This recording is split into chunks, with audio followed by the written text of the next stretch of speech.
So Thank you.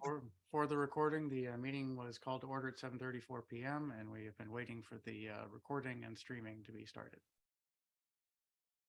And Mr. Shelton, are you able to pull up the advertisement for the public hearing?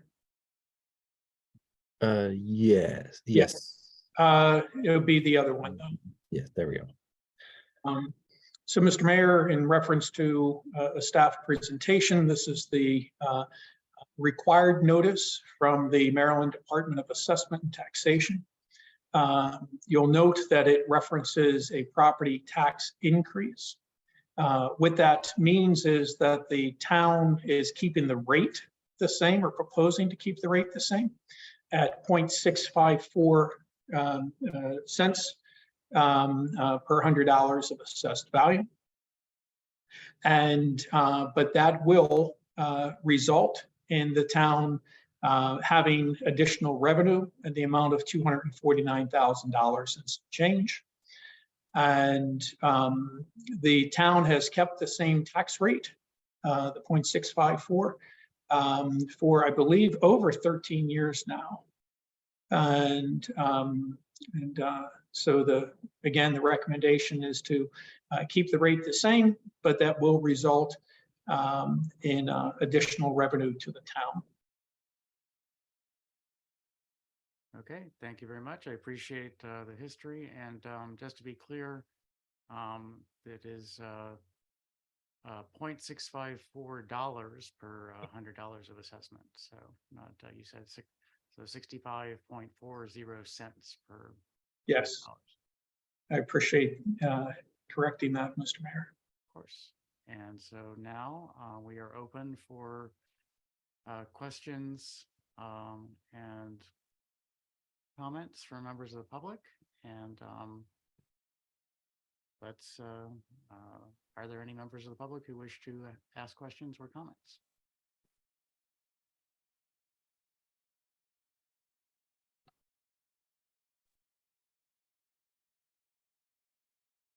Mr. Mayor? Yes. If I could ask a question, I guess as a member of the public or as a council member, either way, for the staff, Mr. Lestitian or anyone you designate, could you tell us a little bit about what maintaining the tax rate here will allow for us to do as a town? Yes. So an assumption, a budget assumption that the proposed budget is built upon is maintaining the same tax rate. And so the assumption is that there will be the extra $249,425 in additional real property tax revenue to the town for town operations. If the rate were reduced, we would have to recalculate and the proposed budget to reduce the proposed budget by $249,000 or find a different source of revenue. And absence a different source of revenue, that's the dollar amounts that, as my staff hear me say frequently, you do not make up in paper clips. So there would be a direct impact on staffing levels as it relates to town operations. So if I'm understanding correctly, that means we would not be able to keep on board necessarily all of our fantastic staff or deliver the same level of outstanding service that our staff delivers to our residents were we not to take this action? You're on mute, Mr. Lestitian. 3 years, we all still get it wrong. Yes, my apologies for that. It's 2 errors in 5 minutes. So I believe that's correct, sir. That, or we would have to reduce salaries, we'd have to reduce benefits. We would have to somehow otherwise fill the anticipated revenue gap of the 249,000. Outstanding. Thank you, Mr. Town Manager, and your thank you to your staff. I know these public hearings are required and they're often perfunctory, but I think it's important that we take a look at these numbers and what they actually mean in terms of people and services, and how important it is that we continue to provide the same level of service and keep our outstanding staff, that we're able to retain them and recruit them as they move on, or recruit new staff of quality as our staff moves on to better things when they do. So thank you for that explanation. Councilmember Foe, I see your hand is up. Yes, I have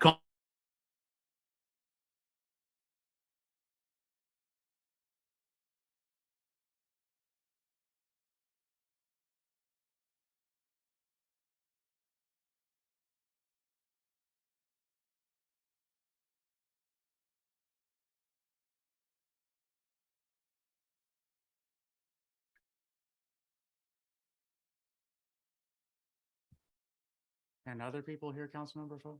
I cannot. Did you hear me? I can hear you now. I apologize. I was like, I'm surprised that nobody is responding to me. Sorry about that. I was just asking for a comparison of our tax rate to the other surrounding municipalities, if we have that information. Yes, that's in the budget book. Okay. It's in the appendices. Mr. Smith or Mr. Jones, can you look up exactly where that is? I have the book as well, so if Sure. I know it's in the appendices. It compares all the municipalities as well as the county tax rate, because the county tax rate varies depending upon what services a municipality offers. It's referred to as a tax differential.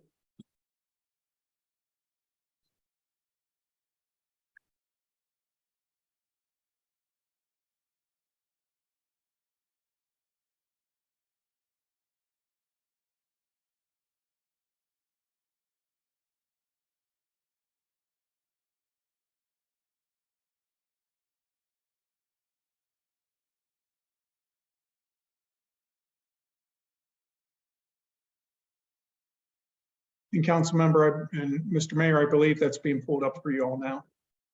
Thank you. Thank you, Mr. Chelton. Oh, he has, okay.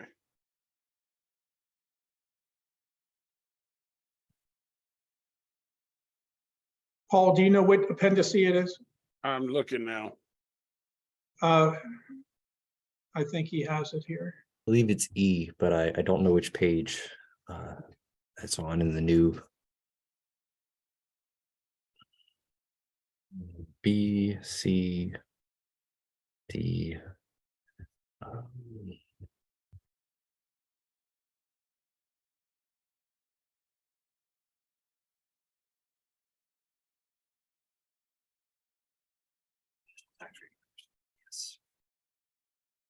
So this is the- 324, is that right? And I might have the different the book. Yes, it's showing 325 in the online version. But this is the comparison. So the first column from the left is the local tax rate, then followed by the county tax rate for that jurisdiction, state rate, and the total. So looking in Prince George's County, there are a number of jurisdictions with higher tax rates. And then if you look below, can you just slide up a little bit, Mr. Chelton, so council can see the number of jurisdictions that have a lower tax rate and by how much. So we're kind of right in the middle as it relates to tax rates. So how is, and I assume the answer is the presence of the university, but I'm not sure. How does a municipality like College Park have such a low tax rate, or a municipal tax rate? Well, I think there's a variety of income sources that they have that for example, we have the same as they do, a admissions and amusement tax. And we collect about $30 a year, I think, on admission and amusement tax.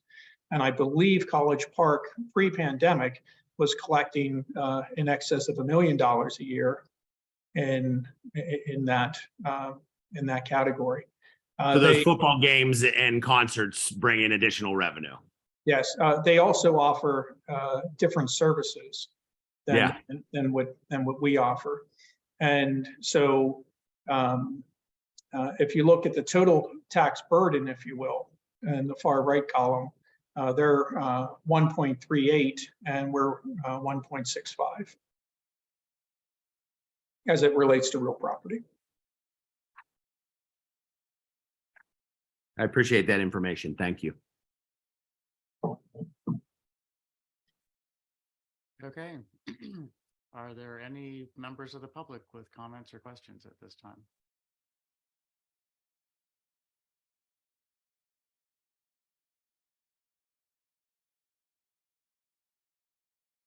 I'm going to keep the hearing open for just a few minutes more. We started 4 minutes late, so I think we should keep it at 15 minutes, and then we will move on to the next public hearing.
Okay, it is 7:48 p.m. This public hearing has been underway for 14 minutes and we'll let it go for another 45 seconds. We'll be at 15 minutes and then we will go on to the next public hearing. Are there any members of the public who have questions or comments on the real property tax rate?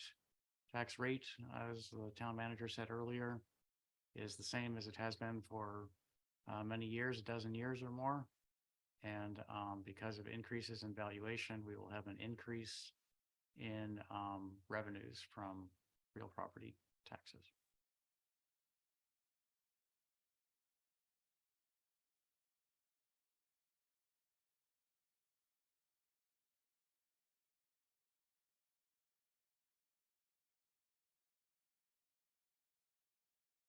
Okay, it is now 7:49 and I'm going to close this public hearing.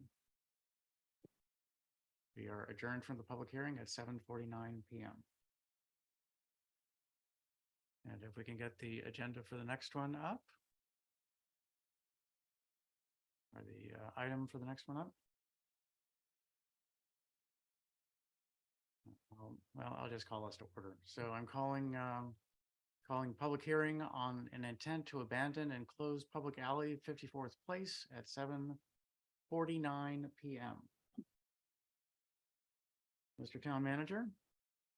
Yes, so Mr. Mayor, this public hearing is part of a public process recommended by the town attorney, Mr. Fred Sussman, for a project to develop a pocket park in the property now known as 54th Place. The reason for this is that in a 1956 deed or 57 deed, there was a restriction on the deed saying that the property was to remain a public alley. We have followed Mr. Sussman's recommendations and direction for trying to contact the heirs from the original grantors, the folks that the town purchased the property from, to see if they had any objection to the abandonment. We have been unable to locate those heirs. And as part of the process, Mr. Sussman said we should have a public hearing and have the standard public notices. So that is why we're here tonight, to learn if there's any opinions on the town's abandonment or closure of 54th Place as an alley in preparation for that property to be improved as a public park and tot lot. Thank you, Mr. Town Manager. Have we received any written comments on We this? have not, sir. Okay, thank you. So are there any public comments or questions on this this notice to abandon our intent to abandon and close the public alley currently known as 54th Place, which is south of Riverdale Road? I actually received an inquiry from a resident who lives on the other segment of 54th Place, which is north of East West Highway, who was trying to understand the situation. So I just wanted to mention that this is the segment that is south of Riverdale Road. And we are open for public comments at this time. And I will keep the public hearing open until 8 o'clock or perhaps a few minutes after to allow anyone who joins late to be able to comment.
For anyone tuning in, we are having a public hearing on the town's intent to abandon and close a public alley currently used as to access the back of a grocery store and other shopping center.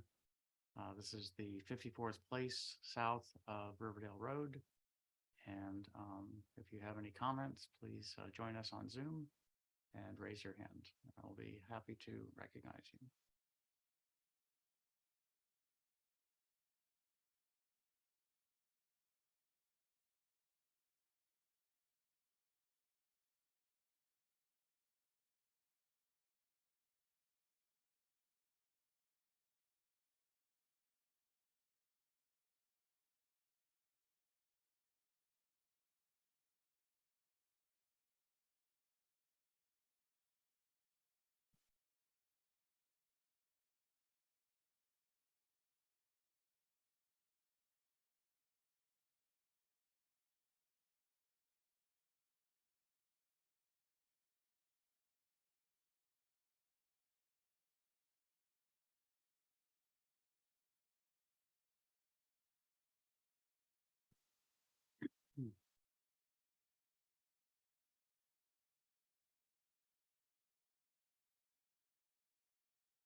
Okay, we are about 30 seconds away from 8 o'clock. I'm going to keep the meeting open for until 8 o'clock and 30 seconds.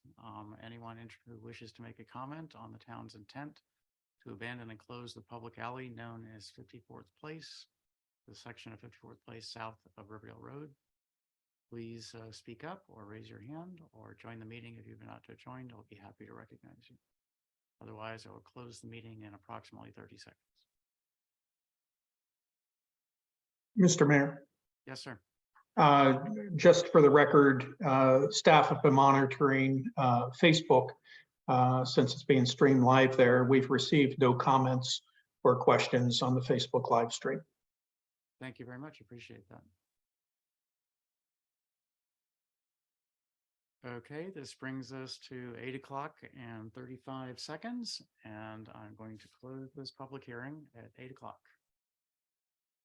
And with that, I will call the special legislative session to order at 8:00 p.m.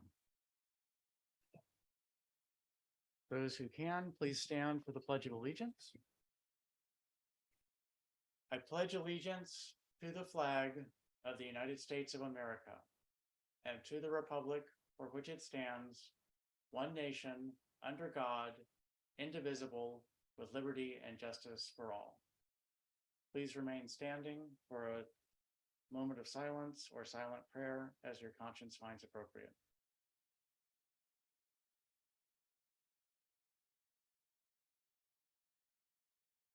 Thank you. Please be seated. Members of the council, are any amendments required to the agenda, and do you have any conflicts of interest for any agenda items that we should know about? Please let me know. I have none. Thank you, Councilmember Lingua.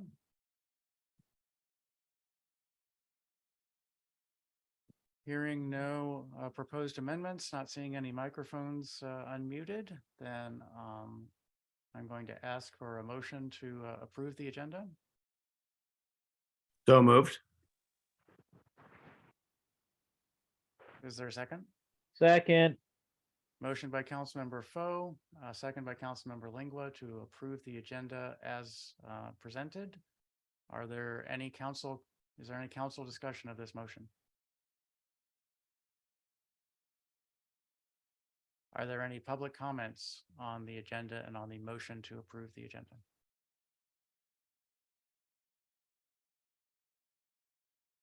Hearing none, seeing no unmuted microphones besides my own, I will do a roll call vote.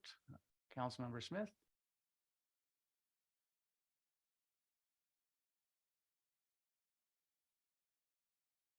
Councilmember Smith seems to be having some technical difficulties perhaps. Aye. There we go. Thank you. Councilmember Foe, Aye. Councilmember Lingua, Aye. Councilmember Sadik is absent this evening. He said he had made plans that he could not break and will not be joining us. Councilmember Mejia, Aye. thank you. And Councilmember Mayers is not present. I've not heard from her as to where she is. So that brings us on the agenda to the presentations, and these are all proclamations, and there are a lot of them. So wish me luck. I do have a glass of water to work through the proclamations. First proclamation is for Building Safety Month 2023. Whereas the town of Riverdale Park is committed to recognizing that our growth and strength depends on the safety and economic value of the homes, buildings, and infrastructure that serve our residents, both in everyday life and in times of disaster. And whereas our confidence in the resilience of these buildings that make up our community is achieved through the devotion of public safety and of building safety and fire prevention officials, architects, engineers, builders, tradespeople, design professionals, laborers, plumbers, and others in the construction industry who work year-round to ensure the safe construction of buildings. And whereas these individuals are dedicated members of the International Code Council, a nonprofit that brings together local, state, and federal officials that are experts in the built environment to create and implement the highest quality codes to protect us in the buildings where we live, learn, work, play. And whereas these modern building codes include safeguards to protect the public from hazards such as hurricanes, snowstorms, tornadoes, wildland fires, floods, and earthquakes. And whereas Building Safety Month is sponsored by the International Code Council to remind the public about the critical role of our community's largely unknown protectors of public safety, our local code officials, who assure us of safe, sustainable, energy efficient, and livable buildings that are essential to America's prosperity. And whereas it starts with you, the theme for Building Safety Month 2023 encourages us all to raise awareness about planning for safe and sustainable construction, career opportunities in building safety, understanding disaster mitigation, energy conservation, and creating a safe and abundant water supply to all of our benefit. And whereas each year, in observance of Building Safety Month, people all over the world are asked to consider the commitment to improve building safety, resilience, and economic investment at home and in the community, and to acknowledge the essential service provided to all of us by local and state building departments, fire prevention bureaus, and federal agencies in protecting lives and property. Now, therefore, I, Alan K. Thompson, Mayor of the Town of Riverdale Park, do hereby proclaim the month of May 2023 as Building Safety Month. Y ahora en español, proclamación, Mes de la Seguridad en la Construcción 2023. Considerando que la ciudad de Riverdale Park se compromete a reconocer que nuestro crecimiento y fortaleza depende en la seguridad y el valor económico de las viviendas, edificios e infraestructura que sirven a nuestros residentes tanto en la vida cotidiana como en tiempos de desastre, y considerando que nuestra confianza en la resiliencia de estos edificios que componen nuestra comunidad se logra a través de la dedicación de los funcionarios de seguridad y prevención de incendios, arquitectos, ingenieros, constructores, comerciantes, profesionales del diseño, obreros, plomeros y otros en la industria de la construcción que trabajan durante todo el año para garantizar la construcción segura de edificios. Y considerando que estas personas son miembros dedicados del International Code Council, una organización sin fines de lucro que reúne a funcionarios locales, estatales y federales que son expertos en el entorno construido para crear e implementar códigos de la más alta calidad para protegernos en los edificios donde vivimos, aprender, trabajar y jugar. Y considerando que estos códigos de construcción modernos incluyen salvaguardas para proteger el público de peligros tales como huracanes, tormentas de nieve, tornados, incendios forestales, inundaciones y terremotos. Y considerando que el mes de la seguridad en la construcción, el patrocinado por el International Code Council para recordar al público sobre el papel fundamental de los protectores de la seguridad pública, en gran parte desconocidos de nuestras comunidades, nuestros funcionarios de códigos locales, que no aseguran seguridad, sostenibilidad, eficiencia energética y habilidad de edificios que son esenciales para la prosperidad de Estados Unidos. Y considerando que empieza contigo, el tema del mes de la seguridad en la construcción 2023 nos anima a todos a tomar conciencia de la planificación de la construcción segura y sostenible, de las oportunidades profesionales en materia de seguridad en la construcción, de la comprensión de la mitigación de los desastres, de la conservación de la energía y de la creación de un suministro de agua seguro y abundante y en beneficio de todos nosotros. Y considerando que cada año en observancia del mes de la seguridad en la construcción, se le pide a las personas de todo el mundo que consideren el compromiso de mejorar la seguridad, la resiliencia y la inversión económica en los edificios, en el hogar y la comunidad, y que reconozcan el servicio esencial que nos se brinda a todos por los departamentos de construcción locales y estatales, las oficinas de prevención de incendios y las agencias federadas para proteger vidas y propiedades. Thank you very much. I'll be happy to sign that and have it posted. The next proclamation is in recognition of Public Works Week. And give me just a moment to find that window. Thank you. Proclamation, National Public Works Week 2023. Whereas the theme of the 63rd Annual National Public Works Week is connecting the world through public works, and whereas public works professionals focus on infrastructure, facilities, and services that are of vital importance to our sustainable and resilient community, as well as the public health, high quality of life, and well-being of the residents of Riverdale Park. And whereas these infrastructures, facilities, and services could not be provided without the dedicated efforts of public works professionals who are responsible for rebuilding, improving, and protecting our infrastructure, public buildings, and other structures and facilities that are essential for our residents. And whereas it is in the public interest for residents, businesses, civic leaders, visitors, and especially our children in Riverdale Park to gain knowledge of and to maintain ongoing interest and understanding of the importance of public works and public works programs in our neighborhoods. And whereas 2023 marks the 63rd annual National Public Works Week, sponsored by the American Public Works Association and Canadian Public Works Association. Now therefore be it resolved that the Town of Riverdale Park Mayor and Council do hereby proclaim the week of May 21 through 27, 2023 as National Public Works Week in the Town of Riverdale Park and call upon all residents to recognize the substantial contributions that public works employees make to protect our town's health, safety, and quality of life. Y ahora en español, proclamación, Semana Nacional de Obras Públicas 2023. Considerando el tema de la 63 Semana Nacional de Obras Públicas es conectando al mundo a través de obras públicas y considerando que los profesionales de obras públicas se centran en la infraestructura, las instalaciones y los servicios que son de vital importancia para nuestra comunidad sostenible y resiliente, así como para la salud pública, la alta calidad de vida y el bienestar de los residentes de Riverdale Park, y considerando que esta infraestructura,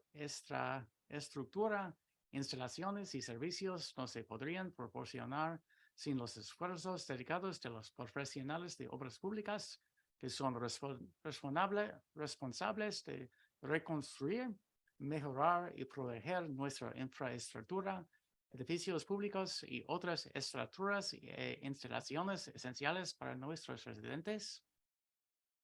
Y considerando que es de interés público que los residentes, las empresas, los líderes cívicos, los visitantes y especialmente nuestros niños en Riverdale Park obtengan conocimiento y mantengan un interés y comprensión continuos sobre la importancia de las obras públicas y los programas de obras públicas en nuestros vecindarios. Y por cuanto 2023, la 63 Semana Nacional de Obras Públicas anual patrocinada por la Asociación Estadounidense de Obras Públicas y la Asociación Canadiense de Obras Públicas. Ahora, por lo tanto, se resuelve que el alcalde y el consejo de la ciudad de Riverdale Park proclaman por lo presente la semana del 21 al 27 de mayo de 2023 como Semana Nacional de Obras Públicas en la ciudad de Riverdale Park y exhortan a todos los residentes a reconocer las contribuciones sustanciales que los empleados de obras públicas realizan para proteger la salud, la seguridad y la calidad de vida in nuestra ciudad. And I'll just add my own words that I truly appreciate the hard work that I see our public works staff doing every single day, including weekends, whether it starts early in the morning or ends late at night. They are there, they are doing what it needs to do to maintain our infrastructure in our town. I'll be very happy to sign this proclamation also. And last, but certainly not least, the third presentation is Asian Pacific American Heritage Month 2023.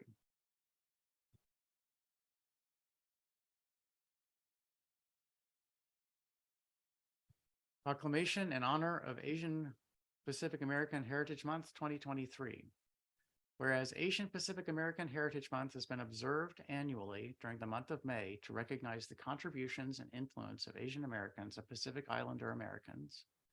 And whereas today, more than 20 million Asian American Pacific Islanders live in the United States and through their actions make the United States a more vibrant, prosperous, and secure nation.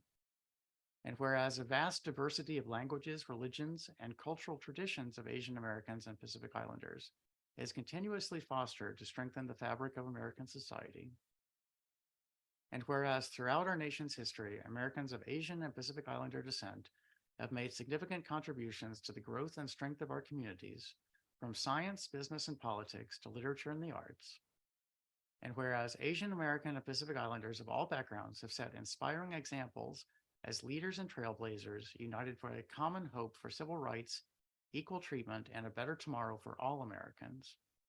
And whereas the Federal Asian and Pacific American Council has designated the theme for AAPI Heritage Month 2023 as Advancing Leaders Through Collaboration, and the FAPAC encourages local and national governments to prioritize collaboration, development, diversity, transparency, and inclusion through leadership training of AAPI people.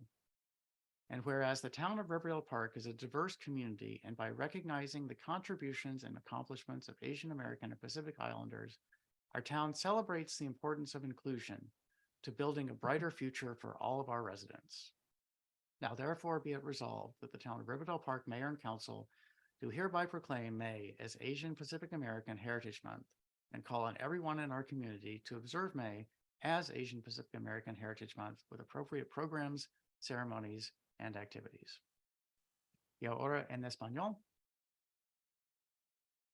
Una proclamación en honor al mes de la herencia americana, asiática y del Pacífico 2023, considerando que el mes de la herencia americana, asiática y del Pacífico se ha observado anualmente durante el mes de mayo para reconocer las contribuciones y la influencia de los estadounidenses de Oriente Asiático y de las islas del Pacífico, y considerando que en la actualidad más de 20 millones de estadounidenses de origen asiático e isleño del Pacífico viven en los Estados Unidos y con sus acciones hacen que los Estados Unidos de América sean una nación más vibrante, próspera y segura.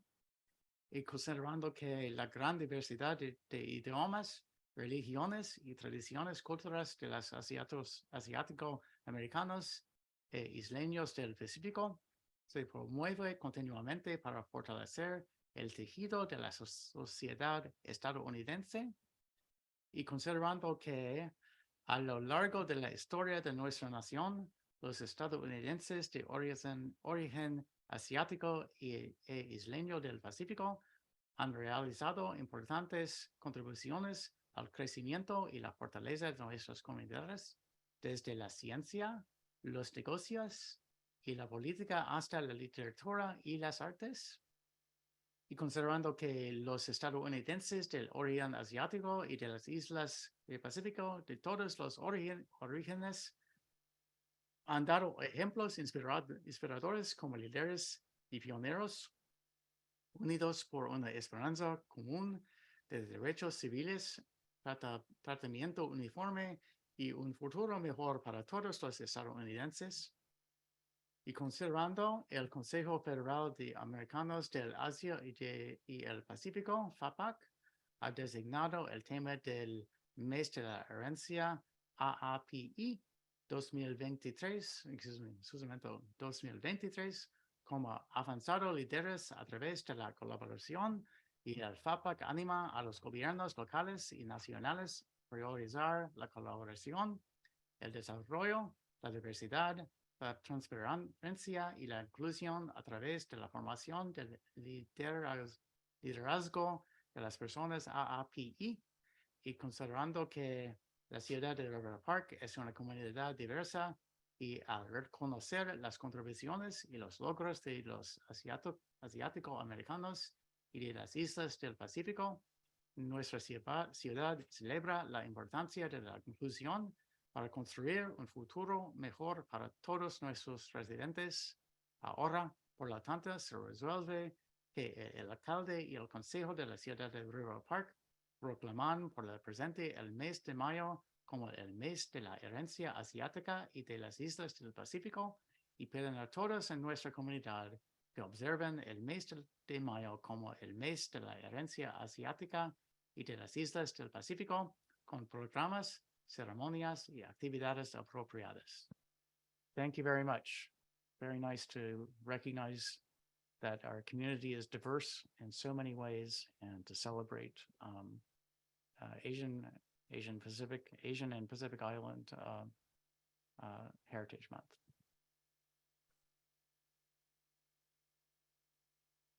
So I don't get a break. That brings us to mayor's report. And I do not have much of a report on the situation with with COVID at this time. I'm happy to report that hospitalizations and infections, at least as well as we can measure them, are dropping. We're having our traditional spring lull as people move out of places that are not so well ventilated as they open windows to let the fresh air in. And I just want to encourage everyone to continue to observe the precautions, to be sure you're in a place with fresh air, and to stay safe because it's not good. I have people I know, people in town who are suffering from COVID right now, and it's not a trivial disease for many of these people. And so please try to avoid it. I spoke yesterday evening about yesterday's election, and I want to again thank everyone involved, election officials, the volunteers who were ready to step up should there be a challenge to the election, the candidates, and all the residents of town who chose to show up and vote. I truly appreciate it. And with that, I will end my mayor's report. Mr. Town Manager, you are next on the agenda. Yes, thank you, Mr. Mayor, and members of the council and the community, and the candidate elect members, future members of the council that are joining us this evening. I first want to thank the current mayor and council for their leadership over the last 2 years. I think you have a lot to be proud of in terms of accomplishments, navigating through the pandemic, the completion of various projects, navigating the town through troubling economic times. There's a lot that the council can feel fulfilled about, and that they and the residents should be proud of for the last 2 years. The staff team looks forward to working with the next administration, many returning members, but some new members. And so we spoke today on the leadership team level about how we will have some outreach once the new council takes office in June, and be working on an orientation with Mr. Fred Sussman to assist the new council. In terms of some housekeeping items, my list just disappeared on me. Work session is on May 22nd. May 29th, town hall and DPW operations will be closed for Memorial Day, and there's no trash collection on May 29th. And the only other thing I have is save the date for Trolley Trail on Trolley Trail Day on June 10th. That's all I have, Mr. Mayor. Thank you, Mr. Town Manager. Unless there are questions for the town manager, and I don't see any unmuted microphones out there, let's move on to the finance report.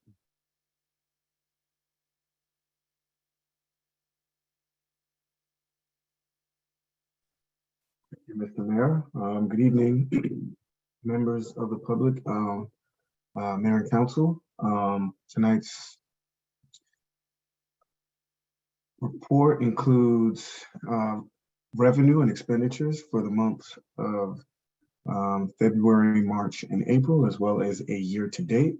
So for the month of April, fiscal year 2023 revenue totaled $342,191. All expenditures totaled $528,302, leaving us with negative $186,111. If we look at the previous fiscal years for the month of April, we had a total of 174,000 and then 188,000 for fiscal year 2021. So expenditure is up a bit more than we've had in the previous fiscal year. We did receive additional revenue from Prince George's County. Again, that had been delayed. And if we look at the expenditure side, a total of 528,000 in comparison to 2022 and 2021, 556,000 and 550,000. So revenue is actually a little bit lower than in the previous fiscal years. As far as year to date, the total figure we have for revenue is 8,925,957, with expenditures totaling 6,469,000. And that leaves us with a net of 2,456,634, which is up a bit from the previous fiscal year. The net was 2,233,000, and fiscal year 2021 we had a total of 2,061,000 for a net. So overall, we have 2 months left, and we are at 102% of what was budgeted for revenue, and our expenditures are at 73% of what we had budgeted for expenditures. So at this point, yeah, the town is in good financial standing. We have 2 months left where we expect to receive even more revenue, and we continue to monitor our expenditures, being conservative with our spending. And that concludes the finance reports for April fiscal year 2023. Thank you, Deputy Director Jones. Are there any questions for Deputy Director Jones, or are we ready for a motion to adopt the finance report subject to audit?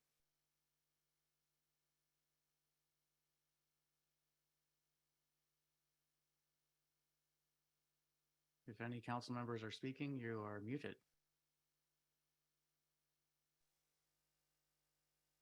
I'm not speaking. Okay. Would someone wish to make a motion to adopt the finance report subject to audit? Mr. Mayor, I'd like to make a motion to adopt the finance report subject to audit. Is there a second?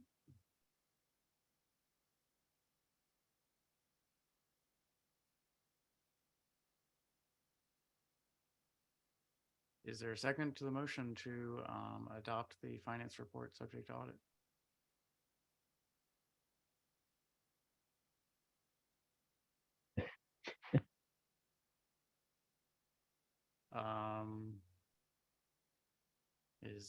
Is everyone having technical difficulties? Was there an internet storm moving through town? No, I was just kissing a baby boy on the head before he went tonight. I apologize. Oh. So is that a second, Councilmember? It is indeed, Mr. Mayor. Thank you very much. Okay. I have a motion and a second to adopt the finance report subject to audit. Is there any discussion of this motion?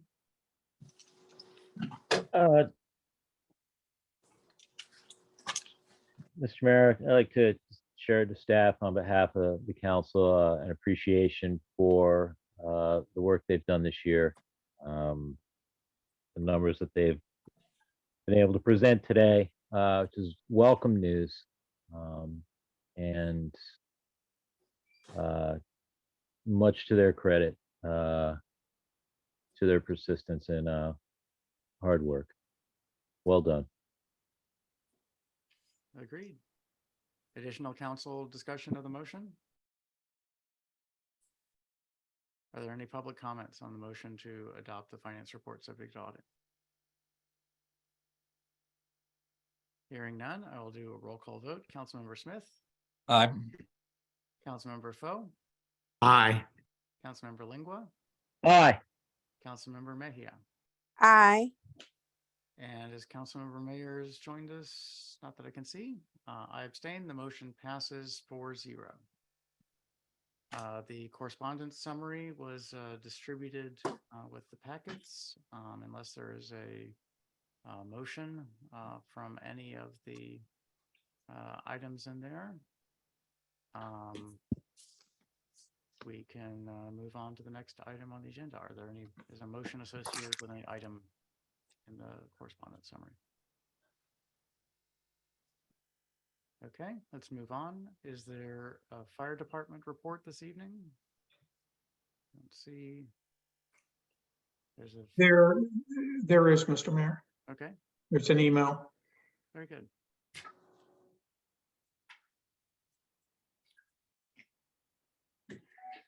Would someone from staff to like to read this, or? Well, yes, I'll summarize it for you, Mr. Mayor. So in the third paragraph, Mr. Lampier speaks about recruitment and retention and brainstorming. They're pursuing an idea to reach out to past non-active members in order to mentor newer members. And they're going to participate in upcoming events at the University of Maryland. They're also recognizing 3 members for more than 30 years of service. Whoever's controlling the screen, if you can scroll down a little bit, Mr. David Sutton, 40 years in October, a live-in member and primary driver, as well as Brian Carpio, 33 years of service in June, and then Steve Lampier himself, 31 years of service this coming August. When you put it in, And I believe that accurately reflects what they reported, sir. Thank you very much, and appreciate Steve Lampier sending us a note. He said at the beginning of the note that he had a prior commitment this evening and could not attend. So I think we all understand how that can happen. Okay, moving on the agenda. We have council committee and ward reports. Let's start with Councilmember Smith, Ward 1. Thank you, Mr. Mayor. I actually have some notes here rather than going off the cuff. So hopefully my remarks will be a little bit more coherent than usual this evening. Election day yesterday. Thanks everyone who came out and voted. I know it's when races are uncontested, it's maybe hard to get the motivation to come to the polls, but it is a right and a responsibility that we have as residents. And I appreciate certainly all the people that took the time out of their day to come and cast their ballot. Related to that, of course, is redistricting that will take effect as the new council is sworn in. So I'd like to say to the folks at Riverdale Park Station who are no longer going to be in Ward 1, thank you for your confidence over the past year and change. I'm not sure what the actual math is from the special election. I appreciate your support. I also appreciate you holding me accountable as you all have been enthusiastically doing, and I'm sincere in that 100%. I am really proud that, we're talking about the road transfer in this meeting today. And that is something that I've been pushing for, that you, the folks of RPS, have been pushing me on for my entire term here on the council. And I'm really happy that we'll be able to pass your neighborhood on to your new representation with that road transfer. The ball moved down the road as we've been trying to for several months. Your new representative, Ifyak Enyang, who I've gotten to know over the last however many months, a year and change it has been. You're in good hands. We've talked a lot about your community, the neighborhood, and also just especially yesterday at the polls, just things like work and family and life. And I believe that you have a representative with great values who will serve you well. And I want to note that that's not necessarily normal, the collegiality that we have here and the the transfer of power. I won't say that other places are not peaceful, but maybe that's true. We got the chance to speak with a lot of our Annapolis delegation at the polls yesterday, who I also thank for coming by and saying hello and making sure our elections were going smoothly. They went to other municipal elections in their districts that were not as smooth and peaceful and collegial.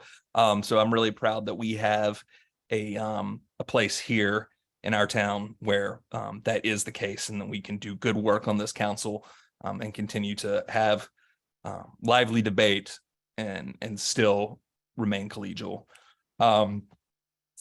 As such, my signature legislation for this term, maybe of the 6.5 day sign regulations has expired. So look forward to coming up with some new standards to ensure that we are not restricting political speech, but also keeping our town looking nice and not having a concealed carry class sign on every light post in the town.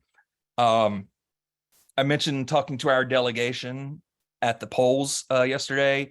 I made sure that to speak to them about train service in Town Center Market. I think my fellow members of the council who are at the polls probably heard they could probably repeat my spiel on that verbatim at this point after the number of times that they heard it. So I thank them for their support and our delegation for working on that. And I think Councilmember Lingua was able to meet with them and the transportation secretary this evening. So maybe we'll have more information on the transportation future in our area. And as such, when we are coming to new business, I'll be offering an item to send a letter, which was requested by our delegation, noting our needs for increased MARC service at the Riverdale Park Town Center Station. Was also really dismayed to hear, and I'll leave it to the council member for that report, but that we have some issues with property owners, landlords that it's really difficult for me to not see as slumlords based on what's happened and what I've heard, and I hope we can take some action on that. And that will conclude my report for this evening, Mr. Mayor. Thank you, Mr. Councilmember. Let's move on to Ward 2. Councilmember Foe. You have Good the evening, floor. everyone. I have no notes, so it's just going to be random and crazy. I want to thank all the voters of Ward 2 and all the voters of Riverdale Park for coming out yesterday to show their support at the polls. It was really awesome just to be able to sit with so many members of council, to talk to members of our community, to get to see town staff. I do look forward to holding these meetings in town hall again. That excites me greatly because there's just so much more dialogue that occurs between the members, between members and staff and town residents. And I like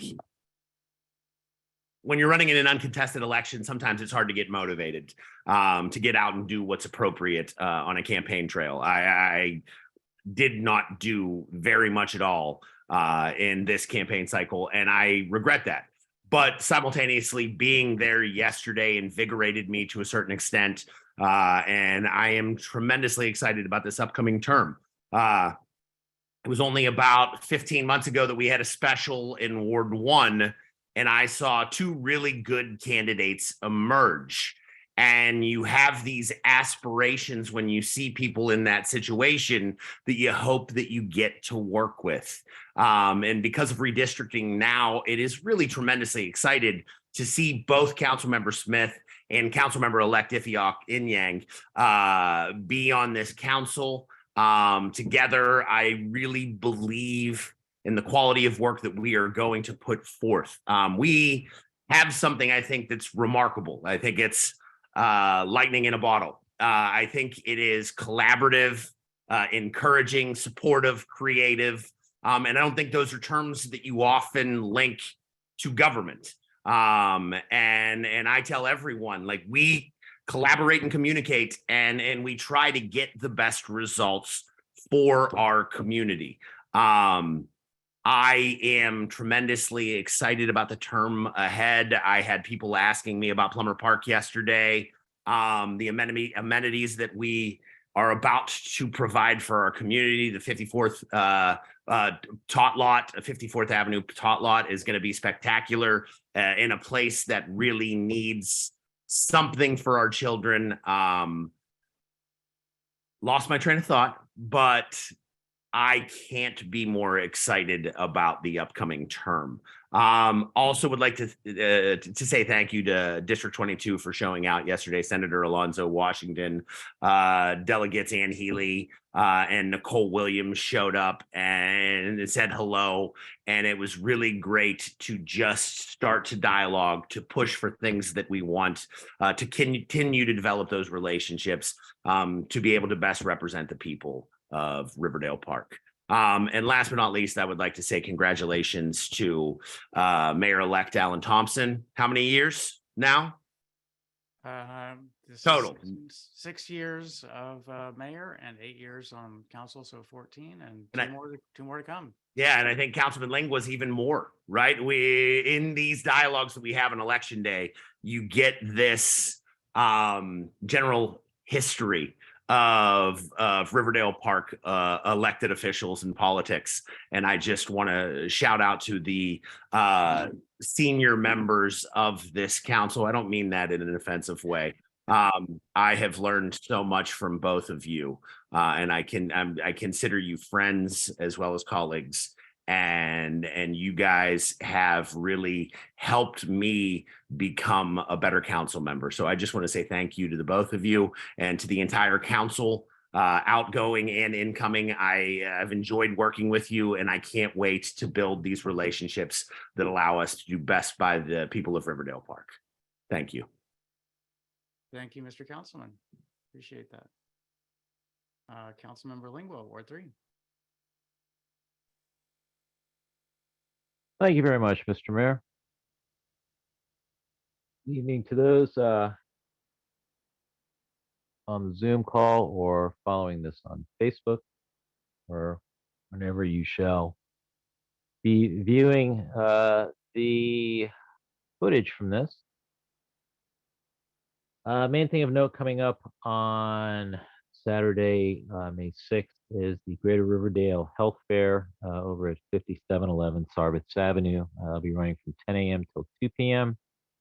Number of different health services at no cost that will be available there. Best go to the Greater Riverdale Thrives or the ccarcdc.org website for more specific information on what tests and services will be available. As has been mentioned previously, and I'll let that do the, I'll just share that sentiment without repeating all that was said, because it's already been said. About yesterday's election, this past term, this upcoming term, there's a lot before us, and there's a lot that's possible, and there is a great deal that we need to keep an eye on, so that come the end of the upcoming term, the town is positioned as well, if not better, than it is positioned at the end of this term. I'm going to hold other comments till the meeting in June, as I know we have items that we would like to get to this evening. And with that, I will conclude the report. Thank you. Thank you, Councilmember Lingua. Councilmember Sadik is absent. Councilmember Mejia, do you have a report this evening? Good evening. I have no report, but I really enjoyed myself yesterday coming out to meet Mr. Smith for the first time. You know, we always in Zoom. Likewise. It was nice to be all of us up there yesterday. So I really enjoyed myself. That's my report. Thank you. It was nice to be back together in person and actually see people. Okay. Councilmember Mayers, I don't see her on the list. I presume she has not arrived. So that concludes council committee and ward reports. And we are now to public comments on non-agenda items and consent agenda items. Are there any public comments?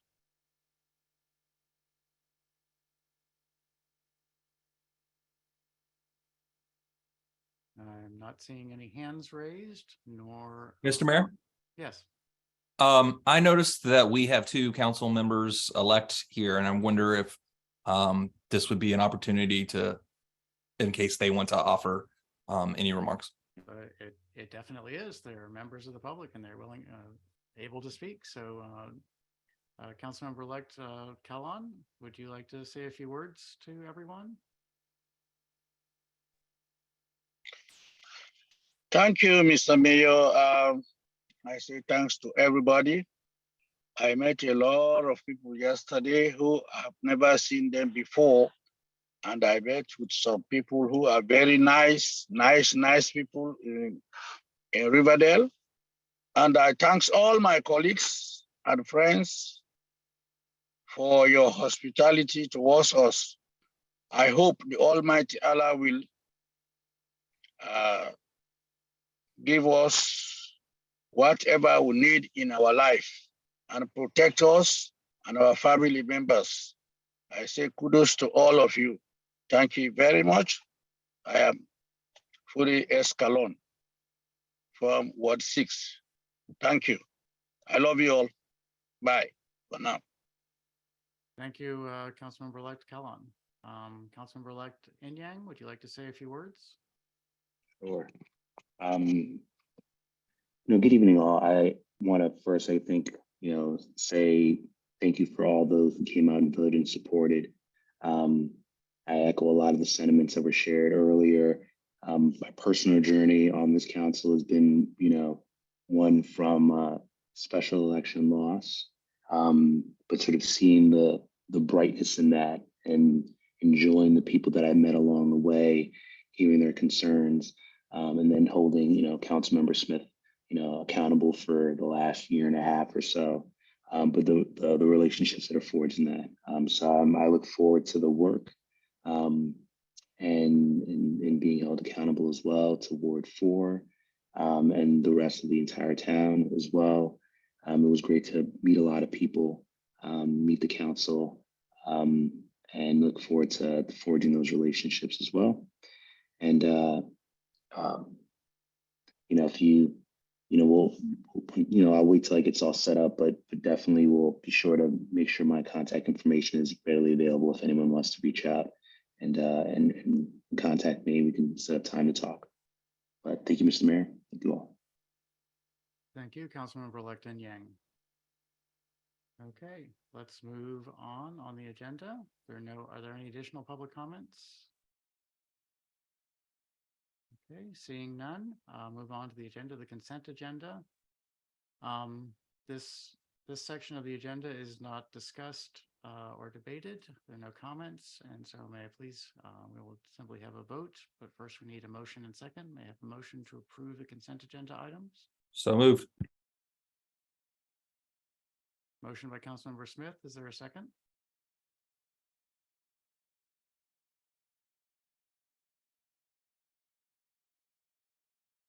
Is there a second for Councilmember Smith's motion to approve the consent? Second. Thank you, Councilmember Mejia. Motion by Councilmember Smith, seconded by Councilmember Mejia. I'll do an immediate roll call vote. Councilmember Smith. I saw him mute and then go back, unmute. And Aye. Councilmember Foe. Aye. Councilmember Lingua. Aye. Councilmember Mejia. Aye. And Councilmember Mayers is still not present. I abstain. The motion passes 4-0. Move on to legislative action items. Legislative action item number 1, adoption of ordinance 2023-OR-04 regarding chapter 75 stormwater management. May I please have a motion to adopt ordinance 2023-OR-04? So moved. Second. I think Lingua got it and Smith beat me to the second. That's what I think happened. Okay, Councilmember Lingua, motion by Councilmember Lingua, seconded by Councilmember Smith. Councilmember Lingua, would you care to make the first remarks on this legislation? Thank you very much, Mr. Mayor. This, as welcomed as it is to be at this point, I see this as part of a larger process to try, as a community, to try and do what is possible to put residents in the best, and businesses in a better position to mitigate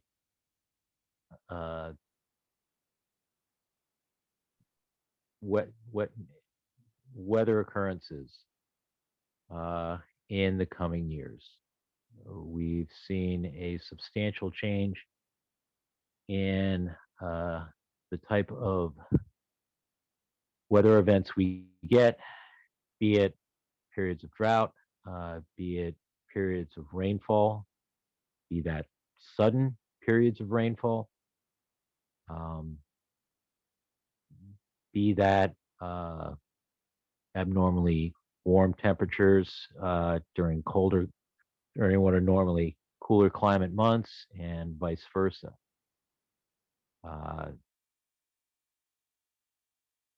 This is not the end of the type of things we're going to need to consider. Legislation, changes to our code, by any stretch of the imagination. And I think it's going to be on all of us to, as we're planning to prepare as best we can, to be able to take what data comes to us and employ it as best as we can to help all of us have a better chance during, I don't know if we want to call them what are now almost normal weather events, but weather events with a much greater volatility than we've experienced in previous years.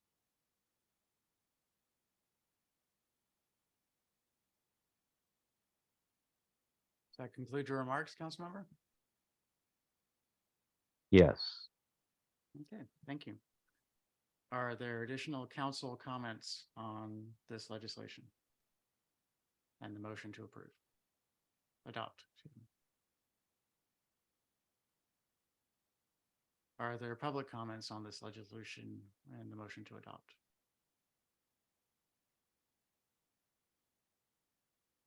Okay, I always like to save my remarks for the very end. Want to point out that there are sort of two major pieces. Councilmember Smith, did you want to speak? Yeah, sorry, I'm a little late on the draw this evening. I just wanted to ask the question to the provisions in this piece regarding land property owners, property renters. Am I correct that that applies both to sort of individual folks renting out, a room or a piece of property they own, as well as the large corporate or commercial buildings? That have a larger ownership group or corporate ownership group.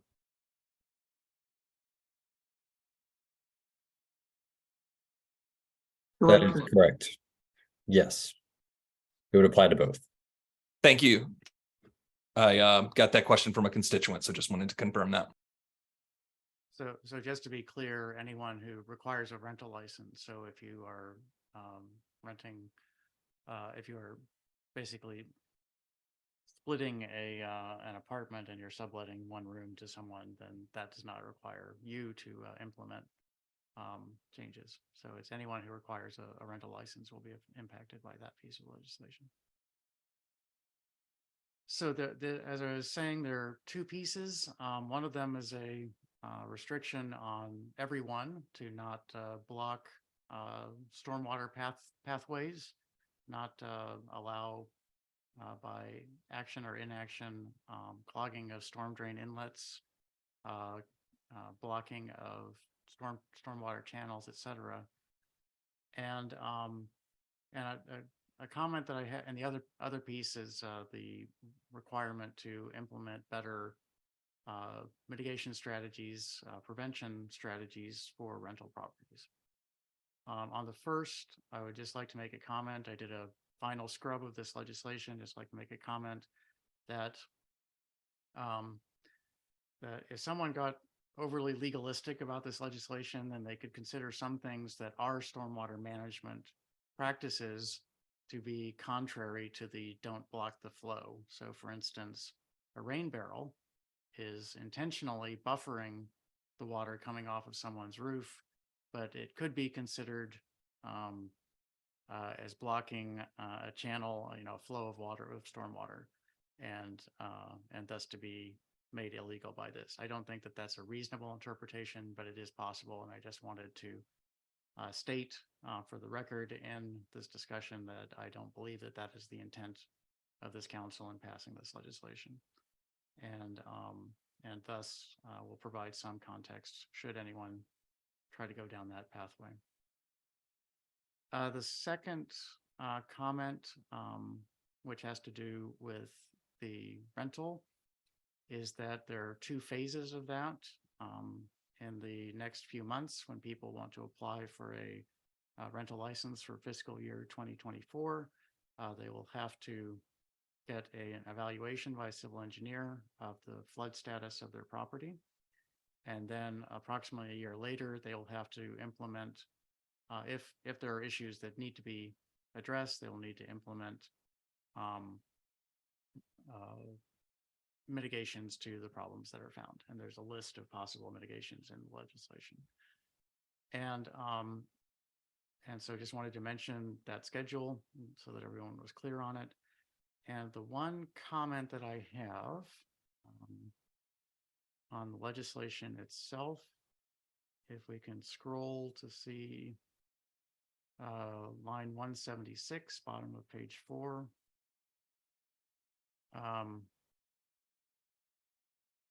I was looking at 75-7C and the multifamily rental property limit of $5,000 per unit. And because this is a two-phase process, then this is not going to be triggered for over, for a year, that they will be spending the money on the resiliency measures. And so we have time to correct it. I don't think that we should actually try to correct the legislation this evening, but we should probably take it up as an amendment later on.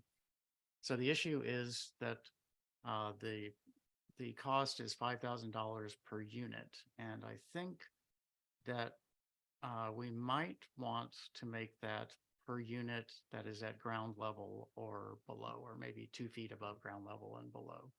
Because if you have a 6-story property and let's say, just for discussion, that you have 15 units on each level, then that would be a total of 6 times 15, 90 units, and 90 times 5,000 is $500,000. But in fact, perhaps only those on the first floor would be impacted by flooding, and so we might want to consider that amendment at some point in the future. And other than that, the legislation looks good to me. And as I said, I think given the delay between passing the legislation and implementation of that piece of it of almost a year, that we can take that up at a later time. I want to be sure we get the language correct on that. Does staff have a comment on that observation? Any thoughts on that? Director Shelton.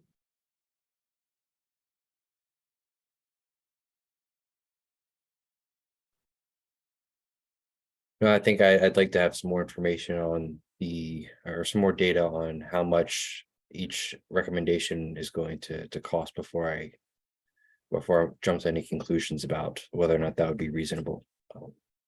So I think, yes, I think after the engineers provided their assessment, I think we'll have a much better idea of whether or not this is be required. Okay, very good. Just wanted to get that out for discussion. So those are my only comments. Are there additional council or public comments on this legislation before we move to a vote?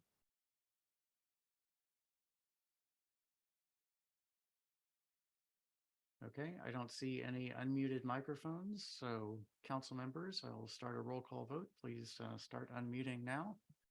Councilmember Smith, Aye. Councilmember Foe, Aye. Councilmember Lingua, Councilmember Lingua. You are muted, Councilmember Lingua. Keep pushing the corner. It's not unmuting. There we go. Aye. Councilmember Mejia. Aye. And Councilmember Mayers is not on the list. I abstain. The motion passes 4-0. Thank you. Next items on the agenda are 3 introductions of ordinances. And these are done simply as an introduction. There's no discussion or debate on any of them. So would a council member like to introduce ordinance 2023-OR-07 regarding the 54th place removal of the deed restriction?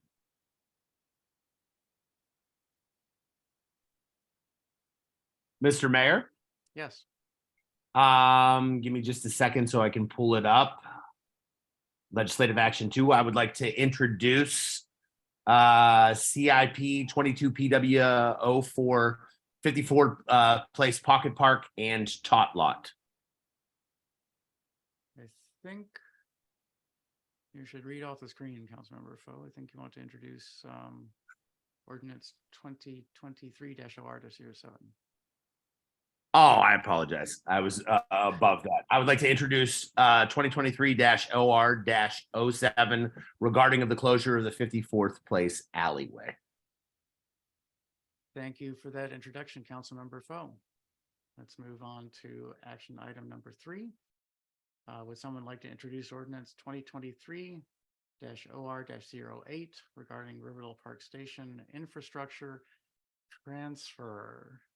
Mr. Mayor, Councilmember Smith.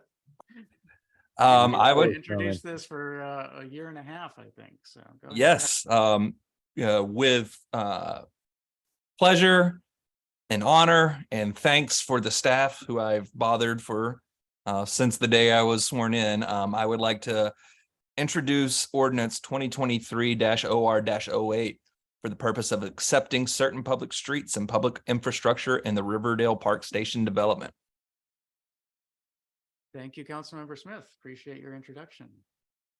Moving along on the agenda. The last, sorry, I haven't been marking what I've been doing. Almost skipped over one. That's good. Deed restriction, infrastructure. Okay. Would someone like to introduce ordinance 2023-OR-09 regarding amendment of the fiscal year 2023 budget? Mr. Mayor, if I may, I'd Please, Councilmember Lingua. like to introduce ordinance 2023-OR-09. An ordinance concerning an amendment to the FY 2023 budget. And it's generally for the purpose of amending the town's FY 2023 operating and capital improvement budget by recognition and appropriation of certain revenues. Thank you, Councilmember Lingua, for that introduction. That takes us to the end of legislative action items and into unfinished business. Item 1 is ordinance 2023-OR-06 regarding the fiscal year 2024 operating and CIP budget and tax rates. So Is is there anything that any council members would like to discuss in regards to the fiscal year 2024 budget?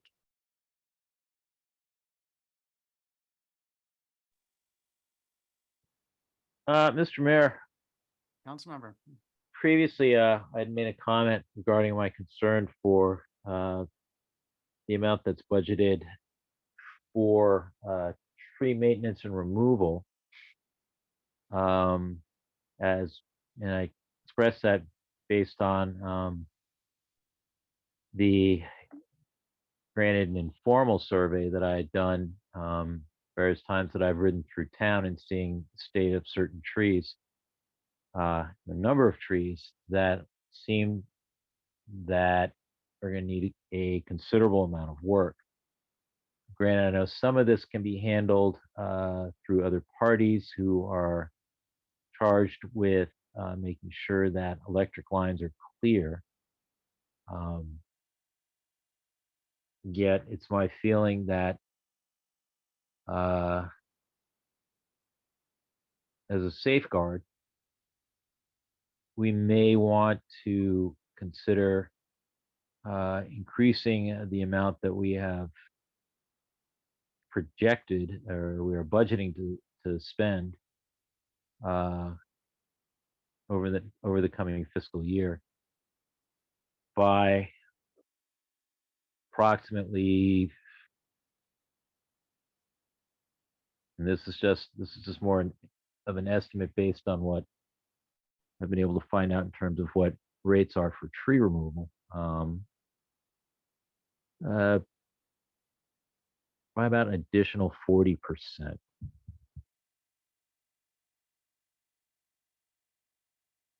What okay, that would mean is that we would probably be taking additional monies from our reserves and putting it in that line item. okay. And since this is a one-time only, this is not going to have a structural impact to be taking the additional money from the reserves. So should probably not be that big of a deal. Okay. Staff? Councilmember Foe, I see your hand up. Please speak. I just had a staff question, or a mayor or Councilmember Langwa could answer this. I'm just asking, what do we have in the budget currently allocated? If I remember correctly, the amount is 65,000 for maintenance and removal. Okay.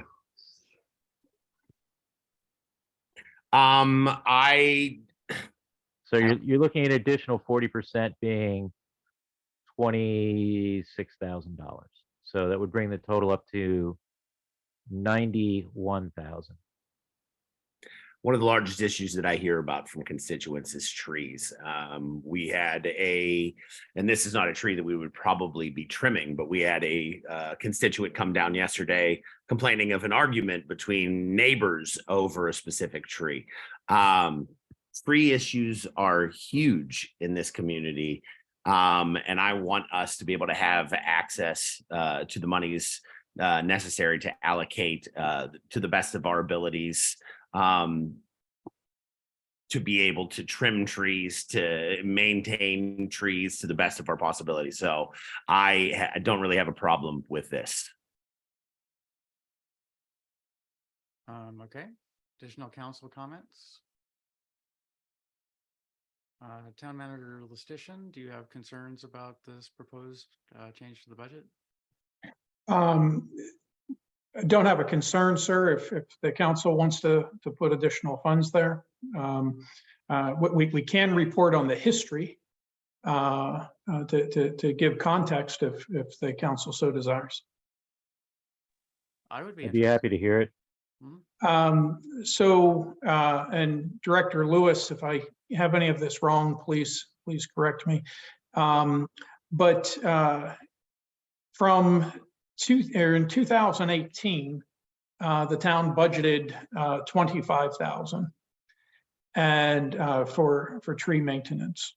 And then I believe starting in 19 through 22, we budgeted 35,000.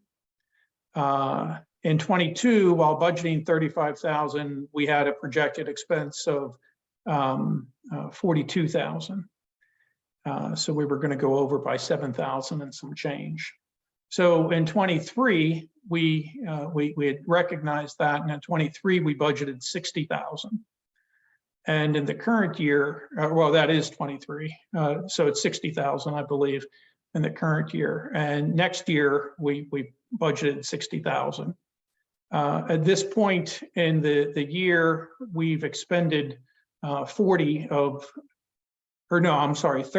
the 60. So we have 30,000 that will be expended in the next 2 months, with a planned 60,000 for next year.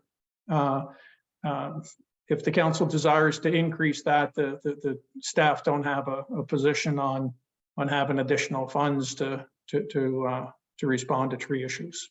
So we'll await the direction. Thank you, Mr. Town Manager. Councilmember Smith?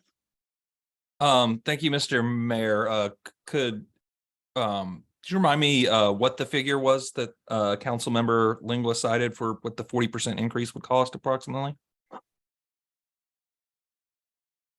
Well, the town manager just said that the line item amount is 60,000. I remembered it as being 65.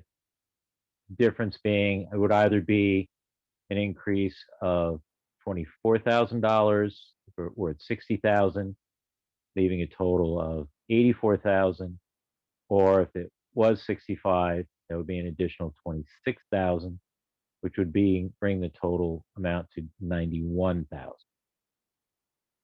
I thank the council member from Ward 3. Mr. Lestitian, could you or staff remind me how much is in the budget is appropriated for purchasing guns? We have $20,000 in the capital improvement budget for replacing the police sidearms. So that would go a long way towards filling that potential budget need for tree removal out of what we have for purchasing guns. Thank you, Mr. Town Manager.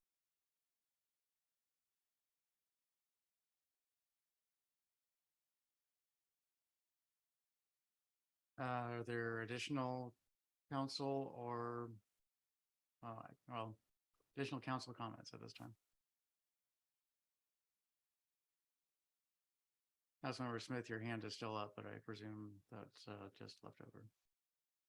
Are there public comments on this discussion?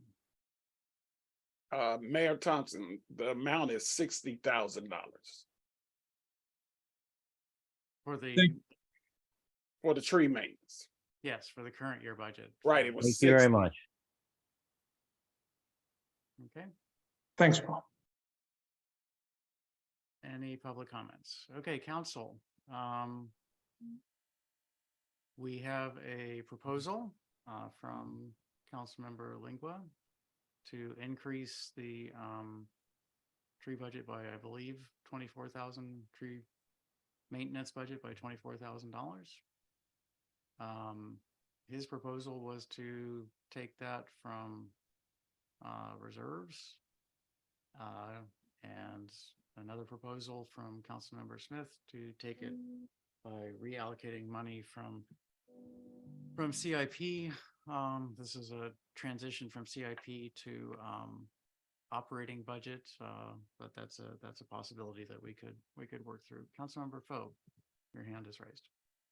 I just have a question about the use of these potential increase in funds. If the town does not utilize the entirety of the proposed addition, would it potentially be able to be, the thought process I'm going through right now is a grant and an aid program to assist with tree removal. And I just don't know politically where that is, from the staff perspective where that is.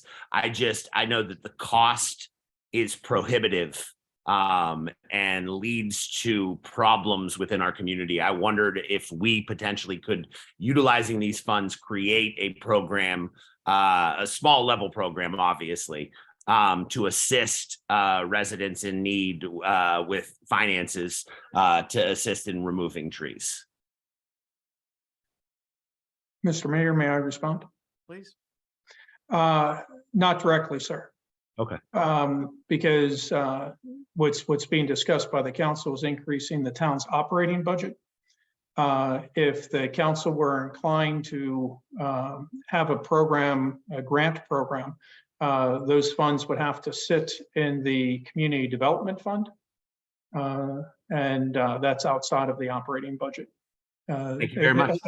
A transfer could be made, but it would be a different mechanism to get there. Okay, thank you. Okay, so we brought up at least several different ideas. Is there some way to give consensus to the town staff for preparing possible changes to the budget? And if so, what would that be? Mr. Mayor, Yes. I'm certainly willing to be convinced otherwise, and I know that it's important that if we're going to have a police department, it is well equipped to do their jobs. But I've also had a job that required carrying a gun. I dare say we put our guns through a lot more, our weapons through a lot more abuse, thankfully, a lot more than what our town police have to put through with theirs. I know that they are still fired regularly for training purposes and whatnot. But I know that the weapons that we carried certainly weren't replaced every 10 years, probably more than that, just to throw out 10 years. So if there's a proper reason why we're on such a short replacement cycle with these weapons, like I say, I'd be happy to be convinced otherwise. But if not, it would seem to me that would be a good place to pull funds for our community from. So that's what I would propose. Mr. Mayor, if I may. Councilmember Langua, please go ahead. This was an item that we did discuss on the 29th of April at that budget hearing, which unfortunately my esteemed colleague from the First Ward was unable to attend. We had a rather lengthy discussion about this and about the age and the wear on the current firearms, and how this has been something that has been put off for a short time, and they're at a point where these firearms do need to be replaced. I would rather just allow that portion of the budget, being that it's capital improvement, left alone, and just being able to pull an amount of from our reserves. That's Mr. Smith, correct me if I'm wrong, we have over 2 million in general reserves. Is that correct? That's correct. So we're pulling maybe 1% from our general reserves to just put in as a contingency amount that, should it be needed, it's there and it's available. Should it not, it's just going to then can be possibly reserved to the general reserves or the general fund at the end of the fiscal year. But in no way do I want to hold up or put off for another year something that has been presented to us by the department as being needed to be taken care of this fiscal year.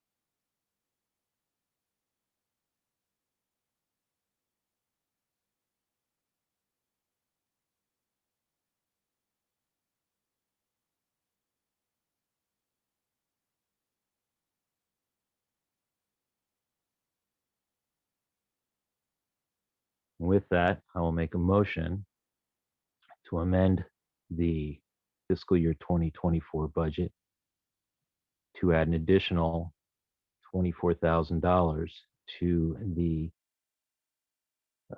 line item regarding tree maintenance and removal, with that money being appropriated or being transferred from the general reserve fund. Seconded. So, I don't believe that we should necessarily be amending the ordinance itself. I guess, well, Mr. Town Manager, are we ready to amend the ordinance in this way, or should we simply provide direction to town staff to provide an ordinance so amended? Because there's many other places that number will propagate to. Yes, so what I would recommend, we have an introduced ordinance. It's scheduled to be approved on the 22nd. I think direction to town staff would be sufficient tonight, because we will have to adjust the fund balance sheet and that sort of thing. So if we had clear direction from the council tonight, and then when you go to approve the budget, whatever that direction is, you would be approving the introduced ordinance as amended. Okay. That was my thought, since I knew the numbers were going to have to percolate through the calculations and would alter the final budget as in more than one place. So Councilmember Lingua, Councilmember Foe, do you accept as a friendly amendment that change the motion rather than amending the ordinance to give staff to direction to provide an amended ordinance that meets that intent? Mr. Mayor, I'm happy to change the language to reflect that, and thus being motion to provide staff direction regarding the fiscal year 2024 budget, so that there's an increase in the line item for tree maintenance and removal, an augmentation of $24,000. The source of such additional funds coming from the general reserve fund. Would that be sufficient? Yes, that seems sufficient to me. Councilmember Foe, is that Councilmember Foe gave us a thumbs up, Okay. I'll say. Okay, we have a motion and a second. Is there discussion of Mis- the motion? Mr. Mayor, Yes. can I offer an amendment to the amendment? I would say that was a that we're going to treat that not as an amendment, but as a changed initial introduction, since there is no discussion before the change. That's the point of the friendly amendment. But if you'd like to introduce an amendment to the motion that's currently on the floor, then you can certainly do that. But I'm sorry for the incorrect use of language. I'd like to introduce an amendment for that motion to designate that those fundings come from CIP and the sidearm appropriation. okay. Motion to amend the motion currently on the floor has been made by Councilmember Smith. Is there a second to that motion? Does the second just open it up for dialogue? It doesn't change the, okay, seconded. Okay, there's a motion and second to change the source of the funds and the previous motion to be from the CIP budget, which currently would be providing funds for the purchase of firearms. So we're discussing the amendment only at this time. Mr. Mayor. Yes. First, I want to thank my colleague who I respect greatly from Ward 3, his diligence in monitoring my calendar. I would note that I have had some extremely pleasant and cordial conversations at length for a number of hours with staff walking through the budget and raised this similar concern. I asked for further information on the replacement of the firearms, what the life cycle is, how old our current firearms are, what the need is. feel free to correct me if I'm wrong, Mr. Town Manager. I don't believe I've received that information, and I don't offer that as a criticism. I know you and the staff are more than busy between putting on an election and several other things. I would just reiterate my comments from earlier that I don't pretend to be an expert on this or policing or police use of sidearms, but from my experience in another job where I carried a firearm, it seems a little excessive to me. And I would also, just generally, I think before the two statutorily required budget hearings, it would be very much appreciated if members of the council who are on the finance committee would have some budget input or dialogue with the chair of that committee prior to those two statutorily required meetings.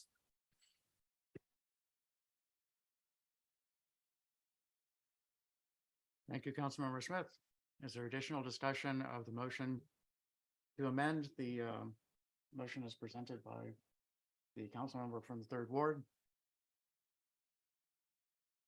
to change the source of the funds and to increase tree maintenance budget?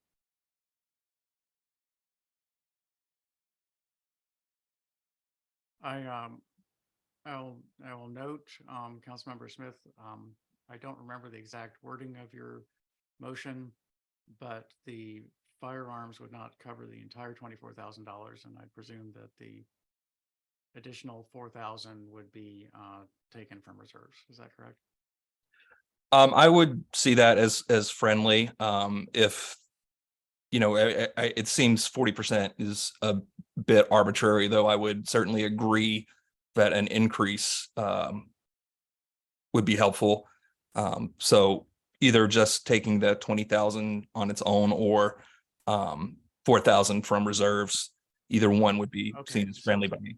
So your amendment, I'm sorry if I misunderstood it. Your amendment was to change the main motion to be $20,000 and coming from a different source. Okay, thank you for that clarification.